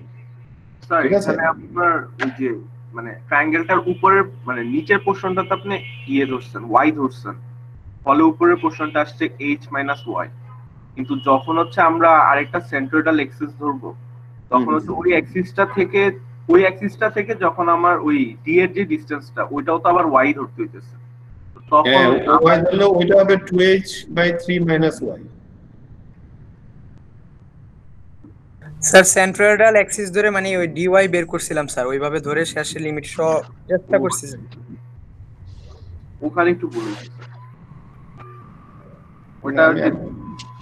আমি বুঝতে পারছি, মানে সেন্ট্রোডাল অ্যাক্সিসে নিলে যেটা করতে হবে তোমাদের, আমি আমার মনে হয় এখানে তোমাদের একটু বুঝতে ভুল হয়েছে কিনা, মানে এখানে তুমি নিলা তো এইভাবে নিয়েছো তাই তো? আমি যদি বুঝে থাকি এইভাবে নিয়েছো তাই তো? এটা ডিউ করে তাহলে তোমার এইটুকু একটা ডিসটেন্সকে তোমরা যেটা এল নট বলতেছো তাই না? জি স্যার। জি স্যার। বুঝতে পেরেছি। এবং এটা যদি এখান থেকে ওয়াই হয় তাহলে অবশ্যই ডেফিনেটলি এখান থেকে এটা হবে 2h বাই 3 মাইনাস ওয়াই, এটা হবে, ঠিক আছে? সেক্ষেত্রে এটা যদি ও হয়, এটা যদি এ হয়, ফর এক্সাম্পল এটা যদি বি হয়, তাহলে আমরা এটা একটা নিয়েছি, ধরো এটা সি এবং ডি, আর আমরা যেহেতু সেন্ট্রোডাল অ্যাক্সিসে মানে এই যে এইখানে নিতে চাচ্ছি, তাহলে এইখানে কিন্তু আমার আরেকটা বাহু আসলে কিন্তু চলে আসতেছে, মানে তাহলে আমি এখানে আরেকটা নাম দিতে পারি ই।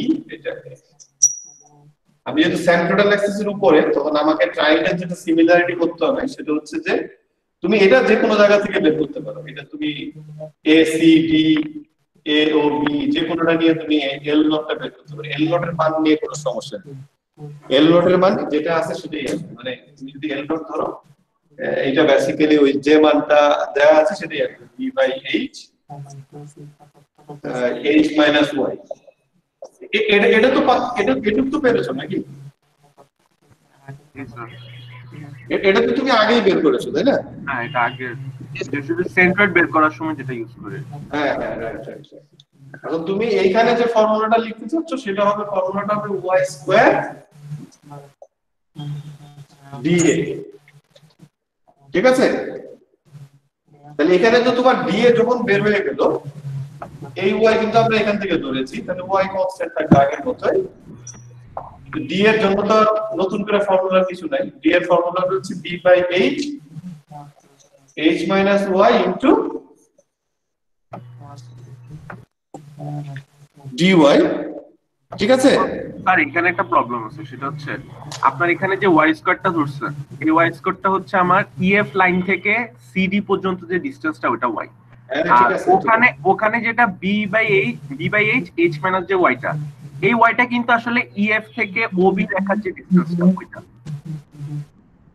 আমরা এর আগে যখন ধরছি আমরা তো হচ্ছে দুইটা ত্রিভুজ ধরছিলাম, একটা হচ্ছে এইএফ আর এখানে একটু প্রবলেমটা হচ্ছে। Right, I got your point. সেই ক্ষেত্রে এই ওয়াইটা আসলে ঠিক থাকতেছে না, ঠিক আছে? Right, I got your point. তার মানে এখানে আমার এল নট যেটা আছে এই হিসাবে এটা ঠিক নেই, কারণ এই ওয়াইটা এখান থেকে।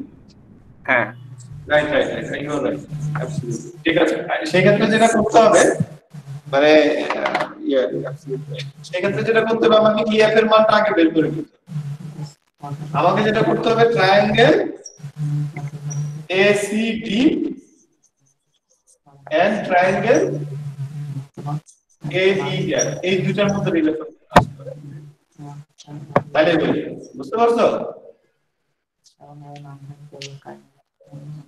একটা এই ট্রায়াঙ্গেল আর একটা এই ট্রায়াঙ্গেল মানে অ্যাজ ইফ যে আমি এক্সট্রাকে এখানে নিয়ে গিয়েছি ঠিক আছে আমরা কি মানে একদম মেইন অ্যাক্সিসটাকে এখন সেন্ট্রোইডাল অ্যাক্সিস সেম কাউন্ট করব মেইন অ্যাক্সিস মানে ধরো অ্যাজ ইফ আমি এখানে নিয়ে গেছি তাহলে তো আমি ট্রায়াঙ্গেল কে পার্ট করতে আমার নাই এখন আমার এ সি ডি একটা ট্রায়াঙ্গেল এ ই এফ আরেকটা ট্রায়াঙ্গেল এই দুটো হচ্ছে সদৃশ ঠিক আছে আচ্ছা তাহলে সেখান থেকে আমি বের করতে পারবো মানে রিলেশনটা হবে এরকম সিডি হচ্ছে এই ত্রিভুজের ভূমি এটা হচ্ছে এই ত্রিভুজের হাইট ইকুয়াল টু এটার ভূমি হচ্ছে ইএফ আর এটার হাইট হচ্ছে 2h/3 ঠিক আছে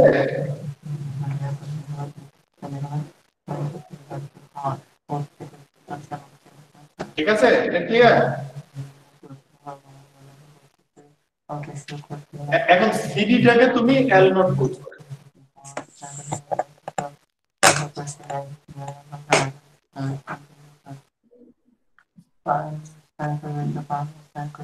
ঠিক আছে জি স্যার এখন এখন একটা প্রশ্ন হচ্ছে ইএফ এর মান কত ইএফ এর মানটা স্যার আগের মানটা না স্যার যেটা আমরা ধরছিলাম আগের মান মানে ওই স্যার আমরা যে আগে করছিলাম যেটা মানে আপনি যে আমরা যে ভুল করছিলাম ওইটা না স্যার ইএফ এর মান কিন্তু ওইখানে ওয়াই এর মান 8/3 বসায় করতে হবে কারণ ইএফ তো কোথায় তুমি তো জানো এটা 8/3 পড়ে আগের যে মানটা ঠিক তুমি তোমার কথা ঠিক আছে তখন তো আমরা এটাকে ওয়াই ধরেছি এখন তো এই মানটা আমরা জানি তাহলে ইএফ এর মান আমি এবার বের করতে পারবো খেয়াল করো হচ্ছে কি স্যার উপরের দুইটা ত্রিভুজ আবার এই এওপি আর হচ্ছে ত্রিভুজ এই এই দুইটা ত্রিভুজ থেকে আমি এফ এর মান বের করতে পারবো কিভাবে ইএফ হচ্ছে এই ত্রিভুজ এটার হাইট 2h/3 এটা হচ্ছে বড় ত্রিভুজ এওবি তার হাইট বেস হচ্ছে বি হাইট হচ্ছে এই তাহলে তুমি এখান থেকে ইএফ এর মান বের করবে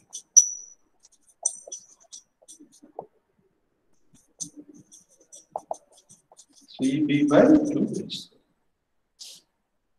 আমি কি ঠিক লিখেছি নাকি ভুল লিখেছি সরি স্যার এটা হচ্ছে 2h/3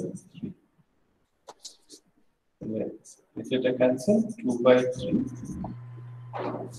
এখন স্যার এই জিনিসটা করতে হলে তো আমার আগে জানতে হবে সেন্ট্রয়েড কোথায় হ্যাঁ তা তো অবশ্যই তুমি ত্রিভুজের সেন্ট্রয়েড কোথায় সেটা তো তুমি জানো তাহলে তো স্যার এই টাইপের ম্যাথগুলো করতে হলে আগে সেন্ট্রয়েড বের করতে হবে সেন্ট্রয়েড বের করার পর আবার ফিগার রাখতে হবে আবার ফিগার রেখে তারপর আবার মোমেন্ট অফ ইনারশিয়া হ্যাঁ আমি তো প্রথমে তোমাকে বলেছি মোমেন্ট অফ ইনারশিয়াতে সেন্ট্রয়েডের রোলটা অনেক ইম্পর্টেন্ট ঠিক আছে এবং এটা তোমরা আমরা এখন শিখে ফেলছি সেন্ট্রয়েড কোথায় আছে তাহলে এইখান থেকে তুমি এল নট বের করে সরাসরি করতে পারো অথবা এইখানে যে ফর্মুলাটা আমরা এই স্লাইডে যেটা দেখতে পাচ্ছ সেটা কিন্তু হচ্ছে বেসের এক্সপেক্টেড নট সেন্ট্রয়েডের এক্সপেক্টেড সেক্ষেত্রে এটাকে আবার ট্রান্সফার করতে হবে বেস থেকে সেন্ট্রয়েডে ট্রান্সফার করতে হবে ঠিক আছে করা যাবে না তা আচ্ছা এইটুকু কি এই জিনিসটা কি বুঝতে পারছি আমরা সবাই এল নটটা কিভাবে বের করলাম এখন স্যার আমার একটা মতামত ছিল স্যার হ্যাঁ বলো স্যার আমরা তো এই যে এল নটটা বের করার জন্য প্রথমে ইএফটা বের করছি কিন্তু স্যার আমি মানে এইটা করানোর আগে আমি নিজে চেষ্টা করছিলাম অন্যভাবে ওইটা হচ্ছিল যে উপরের ত্রিভুজটা মানে আমরা এল নট রে ওই বি এর সাপেক্ষে নিচের ত্রিভুজটার সাপেক্ষে তুলনা করলে সেমই মান আসে স্যার মানে এ সি ডি আর হচ্ছে এ ও বি আচ্ছা সেম মান আসছে তুমি বলতেছো এক্স্যাক্টলি একই মানটাই আসতেছে তাই হ্যাঁ কিন্তু সেন্ট্রয়েডাল অ্যাক্সিসের সাপেক্ষে এটা ওয়াই এবং কি ওই ডিফাইনটা একটু মানে লিখতে হয় আর কি বিয়োগ করে 2h/3 - y হ্যাঁ বুঝতে পারছি সেটা অসুবিধা নেই তুমি তোমারটাও আমি বুঝতে পেরেছি একই মানই আসবে এটা দিয়ে করি আর বড়টা দিয়ে করি কারণ এই এল নট তো ওই জায়গায় আছে কিন্তু ওয়াই এর ডিফারেন্সের কারণে আমাদের এই ইএফ এর মানটা বের করে নিতে হচ্ছে, অন্য কিছু না। ঠিক আছে, আগে আমরা ওয়াই ধরেছিলাম এইখান থেকে পুরাটা ওয়াই, তাহলে এখান থেকে এইচ মাইনাস ওয়াই, আর এখন আমরা ওয়াই ধরেছি সেন্ট্রোইডাল অ্যাক্সিস, এই জন্য এই মানটা সেম কাজটা দুইবার করতে হবে। হ্যাঁ, দুইবার করতে হচ্ছে। স্যার ও ক্ষেত্রে একবার করতে হচ্ছে, এক্ষেত্রে দুইবার। এখানে এখানে মান বসালে এখন ইয়েটা কি আসে? কিন্তু এটা স্যার ম্যাথ করার সময় সমস্যা হবে না, কারণ ম্যাথ করার সময় আমাদের কাছে কিন্তু ইএফ এর, আমরা ফার্স্টে যখন সেন্ট্রয়েড বের করব ইএফ এর ভ্যালু আমাদের জানাই থাকবে, তো এখানে ডাইরেক্ট ইএফ বসাই দিতে পারবো। এক্স্যাক্টলি, ম্যাথ করার সময় সমস্যা হবে না, সেটা ঠিক আছে। আমি যেটা জানতে চাচ্ছি এই আইএক্স বারের মানটা কত, সেই মানটা আমি জানতে চাচ্ছি। এই জন্য এই ম্যাথটা আমরা শুরু করেছি, যে আইএক্স বারের মান আমরা বের করতে চাই। আইএক্স বারের মান কি আমরা কত, আমরা কি এখন বের করতে পেরেছি? এই এল নট এর মান কত আসছে এখান থেকে?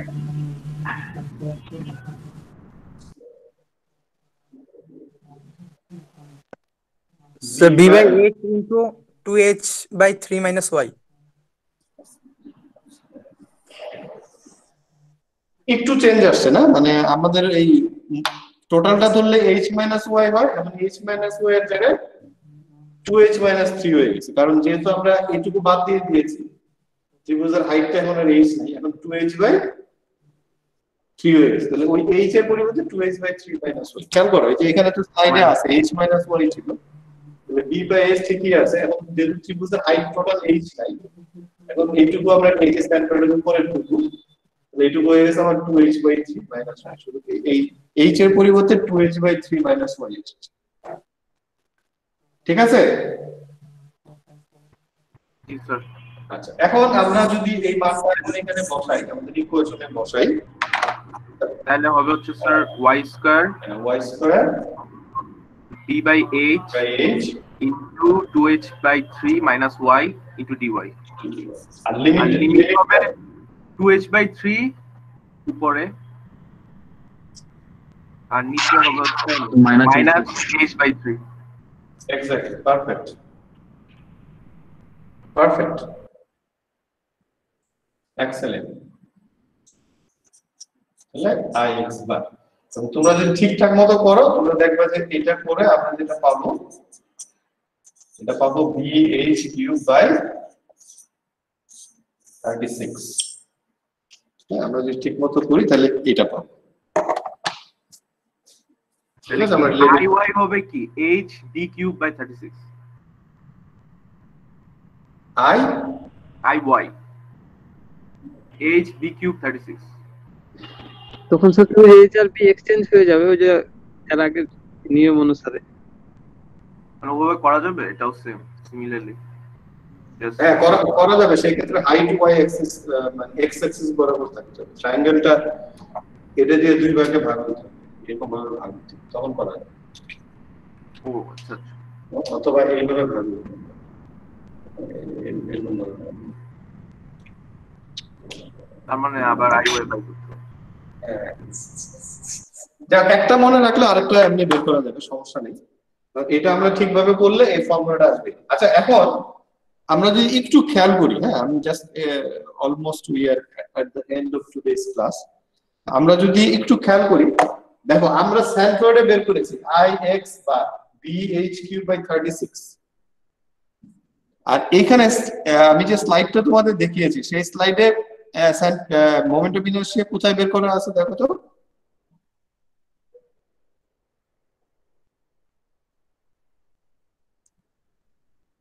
কোথায় বের করা আছে, কোন অ্যাক্সিসে?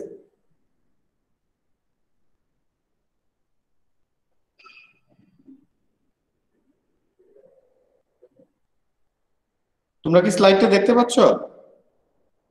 জি স্যার।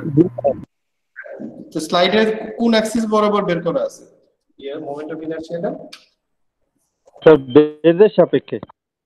হ্যাঁ, বেজের সাপেক্ষে, মানে ix নট ix বার, আমাদেরটা কিন্তু বার, ix বের করা আছে, এবং সেই ফর্মুলাটা আসছে bh cube by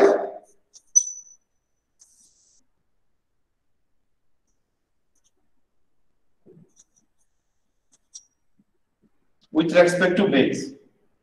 R I x bar মানে সেন্ট্রোইডাল অ্যাক্সিসে কত পেয়েছি আমরা, bh কিউব বাই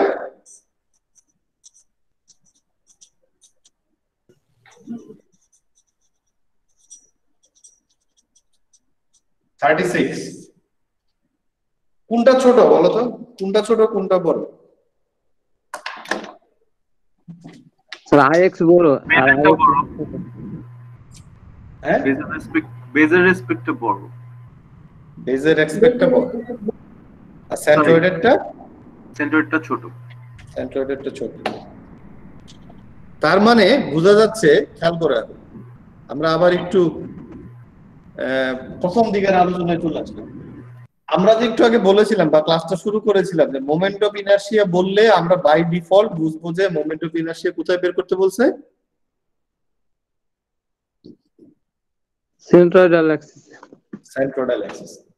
তাহলে আমরা দেখলাম যে সেন্ট্রয়েডাল অ্যাক্সিসে মোমেন্ট অফ ইনারশিয়ার মান ছোট, তার মানে আই এর মান ছোট। আচ্ছা আমরা ওই প্রথম যে ফর্মুলাটা বলছিলাম যে মোমেন্ট অফ ইনারশিয়া দিয়ে আমরা স্ট্রেস ক্যালকুলেশন করি m y ওভার i। আচ্ছা এখন i এর মান যদি ছোট হয় মানে মিনিমাম, তাহলে স্ট্রেসের মান কি হবে? এই দুটো যদি ফিক্সড পাই তাহলে স্ট্রেসের মান কি হবে? ম্যাক্সিমাম হবে স্যার। স্ট্রেসের মান কি হবে? ম্যাক্সিমাম, তাই তো? বুঝতেছি আমরা সবাই? জি sir. This is the reason why we by default calculate moment of inertia with respect to centroidal axis, কারণ centroidal axis A moment of inertia এর মান হচ্ছে সবচেয়ে কম। আমি যদি কম দিয়ে যদি আমি ম্যাক্সিমাম স্ট্রেসটা বের করতে পারি তাহলে আমি বুঝতে পারবো যে আমার এই স্ট্রাকচারে ম্যাক্সিমাম কত স্ট্রেস আসবে, এবং আমি যদি তার জন্য ডিজাইন করি তাহলে আমি বাকি যে কোনো স্ট্রেসই সেটাতে অ্যাকোমোডেট করতে পারবো। এই জন্য যখন মোমেন্ট অফ ইনারশিয়া বের করতে বলা হয় তখন বাই ডিফল্ট এটা ধরে নিতে হবে যে সেন্ট্রয়েডাল অ্যাক্সিসে মোমেন্ট অফ ইনারশিয়া বের করতে বলছে। তাহলে আমরা আজকে কি শিখলাম? আমরা শিখলাম যে সেন্ট্রয়েডাল অ্যাক্সিসে মোমেন্ট অফ ইনারশিয়ার মান সবচেয়ে কম, সেন্ট্রয়েডাল অ্যাক্সিস থেকে যেদিকেই যাব মোমেন্ট অফ ইনারশিয়ার মান কি হবে, আমার বাড়তে থাকবে। ঠিক আছে? জি স্যার। বুঝা যাচ্ছে? আচ্ছা তাহলে আমরা যদি আরেকটু র‍্যাপ আপ করি, এবার আমরা আবার একটু মূল ফিগারে আসি। আমরা যেটা দিয়ে শুরু করেছিলাম ফিগারটা, আমাদের ফিগারটা ছিল অনেকটা এরকম। আমরা যেটা দিয়ে শুরু করেছিলাম ফিগার আজকের ক্লাস, এটা হচ্ছে জেড অ্যাক্সিস, এটা এক্স অ্যাক্সিস, এটা ওয়াই অ্যাক্সিস। এখানে আমরা একটা বডি নিয়ে আমরা শুরু করেছিলাম যে এটা হচ্ছে আমার ডিএ, এইখান থেকে এতটুকু হচ্ছে আমার ওয়াই, এখান থেকে এতটুকু হচ্ছে আমার এক্স। আচ্ছা এখন অবশ্যই এক্স এবং ওয়াই পারপেন্ডিকুলার, যেহেতু এটা আমার অ্যাক্সিস এক্স এবং ওয়াই। তাহলে আমি যদি বলি আচ্ছা এই মূল বিন্দু মানে জেড এর রেসপেক্টে এটা দূরত্ব কত, তাহলে জেড এর রেসপেক্টে দূরত্বটা যদি আর ধরি তাহলে এখানে আর এর মান কত বলো তো? x square plus y square root over x square plus y square, অথবা r square equal to x square plus y square. এটাকে আমি লিখতে পারি? জি স্যার। ওকে আচ্ছা এখন যদি আমি বলি আচ্ছা জেড এর এগেইনস্টে এই ডি এর মোমেন্ট কত বা মোমেন্ট অফ ইনারশিয়া কত, ধরা হলো আই জেড কত, তাহলে ফর্মুলাটা কি হবে? সাইডে কি পারপেন্ডিকুলার অ্যাক্সিস লিনিয়ার মেইনটেইন করে হবে? না, আমরা যেটা শিখেছি মানে এরিয়ার সেকেন্ড মোমেন্ট হচ্ছে মোমেন্ট অফ ইনারশিয়া। তাহলে জেড অ্যাক্সিস থেকে তার দূরত্ব যদি আর হয় ই এর দূরত্ব, তাহলে জেড এর রেসপেক্টে মোমেন্ট অফ ইনারশিয়া কত হবে? r square dA। ঠিক আছে কিনা? আই এক্স এর ক্ষেত্রে যদি ওয়াই স্কয়ার ডি হয়, আই ওয়াই এর ক্ষেত্রে যদি এক্স স্কয়ার ডি হয়, তাহলে জেড এর ক্ষেত্রে কত হবে? আর স্কয়ার দিয়ে আর স্কয়ার ডি হবে। ঠিক আছে? জি স্যার। ওকে, তাহলে আমি যদি এবার r স্কয়ার কে একটু ভেঙে দিই, x square plus y square দিয়ে, তাহলে আলটিমেটলি এই যে iz, এই iz সমান কি দাঁড়াচ্ছে দেখো খেয়াল করো, ইন্টিগ্রেশন অফ x স্কয়ার দিয়ে ইন্টিগ্রেশন অফ y স্কয়ার দিয়ে। তাহলে আমি কি লিখতে পারি, এটা iy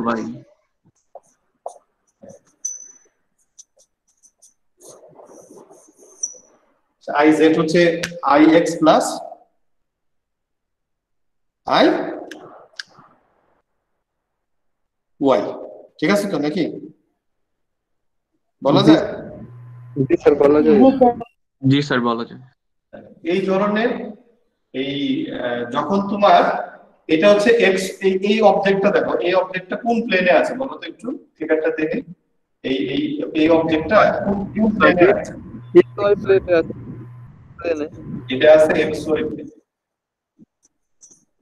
xy প্লেন মানে একদিকে x অ্যাক্সিস আর একদিকে y অ্যাক্সিস। তাহলে এই z অ্যাক্সিসটা এই প্লেনের সাথে কি রকম ভাবে আছে?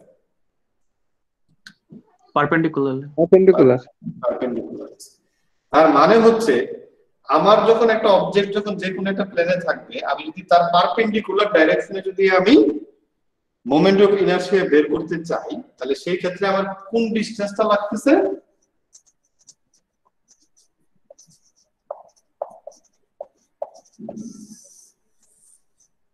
সেক্ষেত্রে আমার লাগতেছে আসলে একটা রেডিয়াল ডিসটেন্স, আরটা একটু ডায়াগোনালের মতো লাগতেছে না? দেখো যে এটা যদি r হয়, এটা যদি y হয়, তাহলে এই x টাকে ট্রান্সফর্ম করে কিন্তু এখানে নেওয়া যায়। তার মানে এটা একটা অতিভুজের মতো জিনিস, তাই না? জি স্যার। তাহলে ওটাকে তখন আমরা বলি product moment of inertia.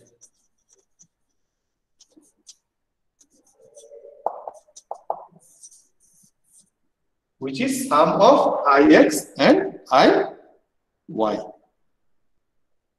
Product moment of inertia কেন বলে স্যার? মানে এটা হচ্ছে দুইটার যোগফল, মানে এটা iz টা সরাসরি বের না করে আমরা ix iy বের করে দুইটার যোগ করে দিলে আমরা iz, মানে আমি iz r স্কয়ার দিয়ে ইন্টিগ্রেশন না করে আমি ix এবং iy বের করলাম xy প্লেনে, তারপরে এই দুইটাকে যদি যোগ করে দেই তাহলে আমি পেয়ে যাব iz।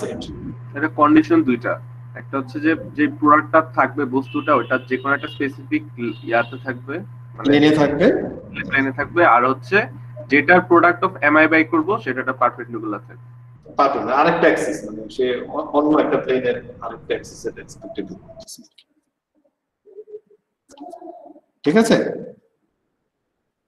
অনেক সময় আমরা এটাকে পোলার মোমেন্ট অফ ইনারশিয়া বলি, পোলার মোমেন্ট অফ ইনারশিয়া। অনেক সময় প্রোডাক্ট বলে, অনেক সময় পোলার বলে, পোলার মোমেন্ট। এটা আমাদের খুব কম লাগে, আমাদের মূলত আমরা প্লেন নিয়ে বেশি, সিভিল ইঞ্জিনিয়াররা আমরা নরমালি প্লেন নিয়ে বেশি ইয়ে করি। এটা এটা এটা হচ্ছে তোমার মূলত ওই যে মেকানিক্যাল যারা, তারা যখন ওই যে কোনো একটা জিনিস বা কোনো একটা হেভি জিনিসকে ঘুরাইতে হবে, ওই যে যেটা প্রথমে তোমাদের এক ফ্রেন্ড বলছিল যে আমরা যদি এটাকে ঘুরাইতে চাই, মানে ডাইনামিক্স যদি চিন্তা করি, তো ঘুরাইতে চাইলে অবশ্যই তোমার একটা সেন্ট্রাল রেসপেক্টে একটা জিনিস ঘুরবে। মানে আমরা যখন দেখি না গাড়ির চাকা ঘুরতেছে, ফর এক্সাম্পল, ঘুরতেছে কার রেসপেক্টে? তার একটা কিন্তু শ্যাফট আছে, শ্যাফটের থেকে সে একটা দূরত্ব আছে, দূরত্ব মেইনটেইন করে সে কিন্তু এরকম ঘুরতেছে, হ্যাঁ, অথবা শ্যাফটটাও ঘুরতেছে। তাহলে ওই ঘূর্ণনের সময় তখন এই জিনিসগুলো বেশি লাগে, প্রোডাক্ট বা পোলার মোমেন্ট অফ ইনারশিয়া কাজটা বেশি লাগে, যেটা সিভিলে খুব অ্যাপ্লিকেশন নাই খুব বেশি। আমরা মূলত প্লেন নিয়ে কাজ করি এবং এক্স এবং ওয়াই এটাই হচ্ছে আমাদের মূলত বেশি, মানে প্যারালাল, হরিজন্টাল অ্যাক্সিস, ভার্টিক্যাল অ্যাক্সিসের জন্য আমাদের এটা বেশি লাগে আর কি। But this is also possible by calculating from the plane. একটা যে কোনো প্লেন থেকে এটাকে ক্যালকুলেট করে চাইলে আমরা তার পারপেন্ডিকুলার ডাইরেকশনে মোমেন্ট অফ ইনারশিয়াটা বের করতে পারি। This is just the summation of ix and iy। এটাই, মানে এটা আমাদের জন্য খুব বেশি ইম্পর্টেন্ট না, কিন্তু তারপরে জেনে রাখা ভালো, আমাদের বিভিন্ন ল্যাঙ্গুয়েজ গুলো জানা থাকলে আমাদের জন্য সুবিধা। আচ্ছা, তাহলে আমি একটু ক্লাস শেষ করার আগে তাহলে একটু আবার বরাবরের মতোই একটু সামারি করতে চাই। আমরা আজকে শিখলাম moment of inertia. Moment of inertia by default আমরা সেন্ট্রোইডাল অ্যাক্সিসে আমরা বের করি, যেটা বলেছি। আমরা শিখেছি একটা রেক্টেঙ্গুলার সেকশন যদি থাকে বি এবং এইচ, তার মোমেন্ট অফ ইনার্শিয়া কোথায় কত। স্যার আপনার ক্যামেরা অফ হয়ে গেছে sir.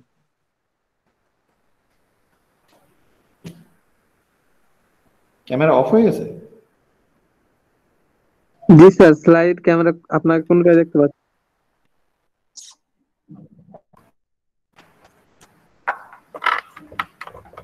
It was pretty strange.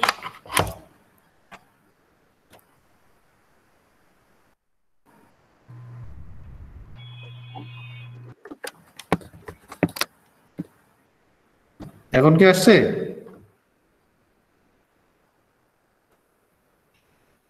তোমরা কি বোর্ড দেখতে পাচ্ছ? না স্যার, না স্যার।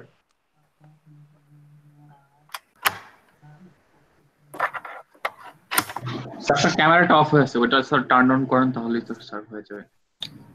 না, এটা তো ওয়েবক্যাম, তো সরাসরি ইউএসবি থেকে পাওয়ার নিতে, কি আলাদা কোনো পাওয়ার আছে নাকি?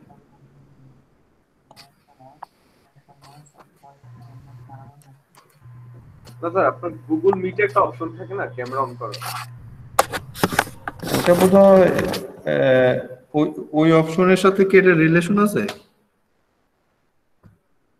স্যার এবার দেখা যাচ্ছে? ও sorry sir, thank you thank you. হ্যাঁ আসলে ওইখানে অফ হয়ে গেছিল, ওটা অফ হয়ে গেলে দুইটাই অফ হয়ে যাচ্ছে। জি আচ্ছা আচ্ছা, সরি। ফিগারগুলো কি দেখা যাচ্ছে?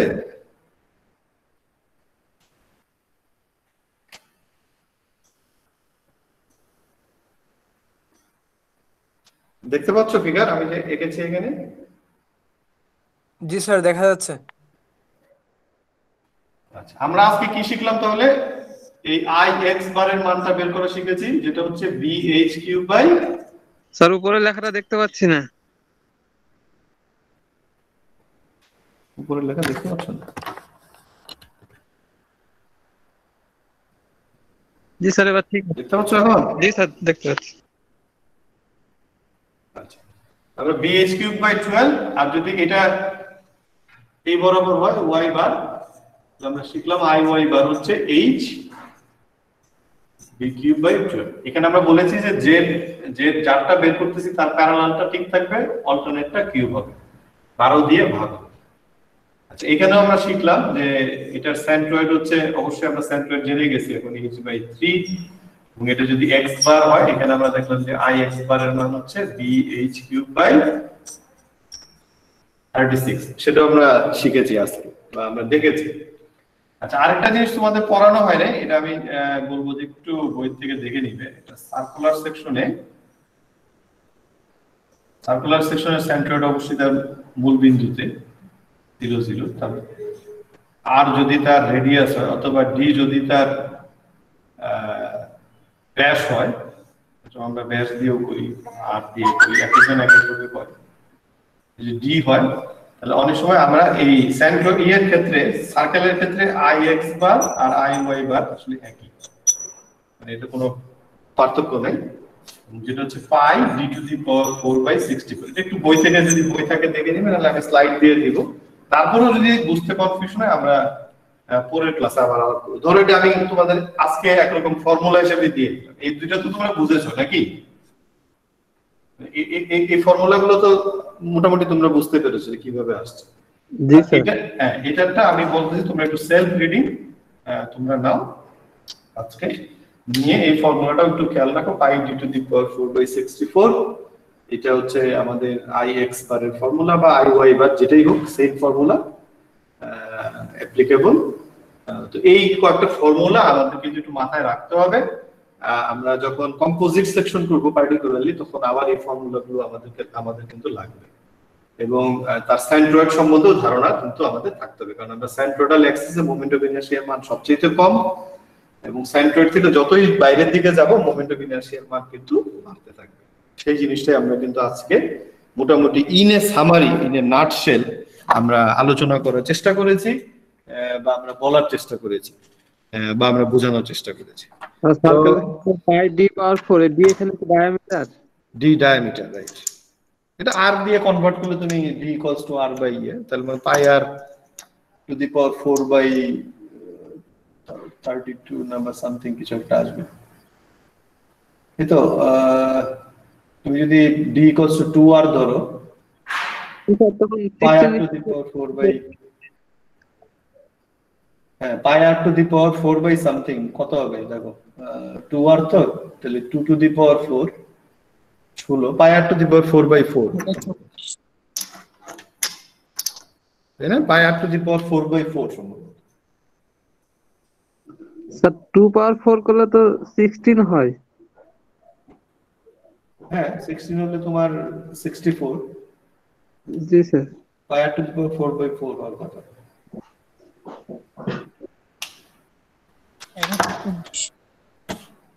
d equals to 2r না তো 2r করো তুমি 16 তাহলে 4 into ঠিক আছে তাহলে মোটামুটি আমরা আজকে ধরে নিচ্ছি সার্কেলেরটা তোমরা একটু পড়বে পরে আমি স্লাইডগুলো দিয়ে দিব তোমাকে তাহলে আমরা এই ফর্মুলাগুলো আমরা কিছুটা মনে রাখার চেষ্টা করব এবং ফর্মুলা শুধু মুখস্থ ভাবে মনে রাখলে হবে না x এর প্যারালালে কোন ডাইমেনশন আছে y এর প্যারালালে কোন ডাইমেনশন আছে সেন্ট্রয়েড গুলো কোন দিকে কার্ভ কোন দিকে আছে সেগুলো সহই কিন্তু মনে রাখতে হবে মানে এখানে বিল্ট ইন ভাবে সেন্ট্রয়েড তোমার প্র্যাকটিস করতে হবে এই মোমেন্ট অফ ইনারশিয়াতে ঠিক আছে তাহলে আমরা শেষ করার আগে তোমাদের কোনো কুইক কোশ্চেন যদি থাকে তাহলে করতে পারো আর না হইলে আমরা আজকে আপাতত রাখতেছি আমরা নেক্সট ক্লাসে ইন্টিগ্রেশন দুই একটা অঙ্ক করব মোমেন্ট অফ ইনারশিয়া পাশাপাশি আমরা কম্পোজিট এরিয়া চেষ্টা করব যে একদিনে আমরা দুইটা কভার করতে পারি কিনা এরপরেও যেগুলো আমাদের ল্যাপটপার থেকে যাবে সেগুলো আমরা আলাপ করব কোনো সমস্যা নেই আমাদের ক্লাস শেষ হয়ে গেল আমরা হয়তো একদিন বা দুই দিন দুইটা মেকআপ ক্লাসে আমরা সেগুলো নিয়ে আলাপ করব এমনি কোনো কুইক কোশ্চেন আছে তোমাদের স্যার এই চ্যাপ্টারের পরে আমাদের কি আর কোন চ্যাপ্টার আছে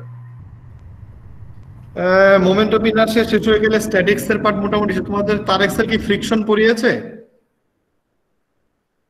স্যার একটা ক্লাস হয়েছে পড়াচ্ছে স্যার ফ্রিকশন ফ্রিকশন পড়াচ্ছে আচ্ছা ফ্রিকশন পড়ে ফেললে স্পেস ট্রাস্টটা আমরা তোমাদের পড়াতে পারবো না কারণ স্পেস ট্রাস্টটা অফলাইনে পড়ানো খুব ডিফিকাল্ট হ্যাঁ এটা 3 ডাইমেনশনাল জিনিস আমরা চেষ্টা করব তোমরা যদি ক্যাম্পাসে যখন আসো প্রয়োজনে 1 ঘন্টার একটা ক্লাস নিয়ে স্পেস ট্রাস্টটা তোমাদের সঙ্গে একটু আলাপ করব আর এছাড়া আমাদের ফ্লেক্সিবল কর্ড বলে একটা চ্যাপ্টার আছে যেটা আমাদের জন্য খুব বেশি লাগে না তারপরেও যদি যেহেতু সময় থাকবে তোমাদের তো সাথে সাথেই পরীক্ষা হচ্ছে না হাতে সময় আছে আমরা আগে মেইন চ্যাপ্টার বলতে আমাদের আর কোন চ্যাপ্টার বাকি থাকছে না এমনিতে ফ্লেক্সিবল কর্ড আমরা অনেক সময় পড়াই সময় থাকা সাপেক্ষে যেহেতু অনলাইনে আসলে সময় বেশি লাগে মেকানিক্সটা পার্টিকুলারলি ফ্লেক্সিবল কর্ড দেখি আমি যদি ইয়ের পরে তোমাদের তো ক্লাসটা শেষ হয়ে যাবে 6 তারিখের পরে উই ক্যান আই মিন যদি তোমরা মনে করো যে স্যার আমরা পড়তে চাই তাহলে আমার তো পড়াইতে সমস্যা নেই মানে আমি পড়াই দিতে পারি চাইলে ফ্লেক্সিবল কর্ড আর যদি ফ্রিকশনটা যদি পড়ে ফেলে তোমাদের পড়ায় ফেলে আর আমি মোমেন্ট অফ ইনারশিয়া পর্যন্ত পড়াইতে পারলে মোটামুটি তোমাদের কোর্স অলমোস্ট কমপ্লিট থাকবে আর কি স্পেস ট্রাস্ট আমরা পড়াবো না সিদ্ধান্ত নিয়েছি তোমরা আসলে পরে দেখাবো আর ফ্লেক্সিবল কর্ড তোমরা চাইলে আমি একদিন একটা বা দুইটা ক্লাস নিতে পারি ওইটা খুব মানে আমাদের সিভিলের জন্য খুব ইম্পর্টেন্ট কিছু না বাট তারপরেও জেনে রাখতে পারলে ভালো বেসিকটা যদি জানা থাকে অবশ্যই হোয়াই নট আমাদের মূলত স্ট্যাটিক্সে আমি যে পার্টগুলো এই মোমেন্ট অফ ইনারশিয়া পর্যন্ত পড়াচ্ছি সেই পার্টগুলোই আসলে আমাদের ঘুরে ফিরে স্ট্রাকচারে বিভিন্ন সময় কিন্তু ইউজ করতে হবে সো দ্যাট তোমার নলেজ বা তোমার ইয়েটা যেন অবশ্যই বেটার থাকে আন্ডারস্ট্যান্ডিংটা হুইচ ইজ ভেরি ইম্পর্টেন্ট ঠিক আছে তাহলে আমাদের কি আর কোনো কোশ্চেন যদি না থাকে তাহলে আমরা we want to stop here নাকি জি স্যার ওকে তাহলে তোমরা একটু স্লাইডগুলো গো থ্রু করিও আর আমরা নেক্সট ক্লাসে আমরা চেষ্টা করব এই ইন্টিগ্রেশনের মাধ্যমে মোমেন্ট অফ ইনারশিয়া বের করা যেগুলো তোমরা দেখছো আর আমি ট্রান্সফারটা একটু দেখাবো নেক্সট ক্লাসে প্রথমে তারপর ট্রান্সফার দেখানোর পরে আমরা অঙ্কতে চলে যাব এক্সারসাইজে চলে যাব ঠিক আছে okay thank you very much for joining ভালো থাকবে সবাই আশা করছি আবার দেখা হবে আসসালামু আলাইকুম স্যার আসসালামু আলাইকুম স্যার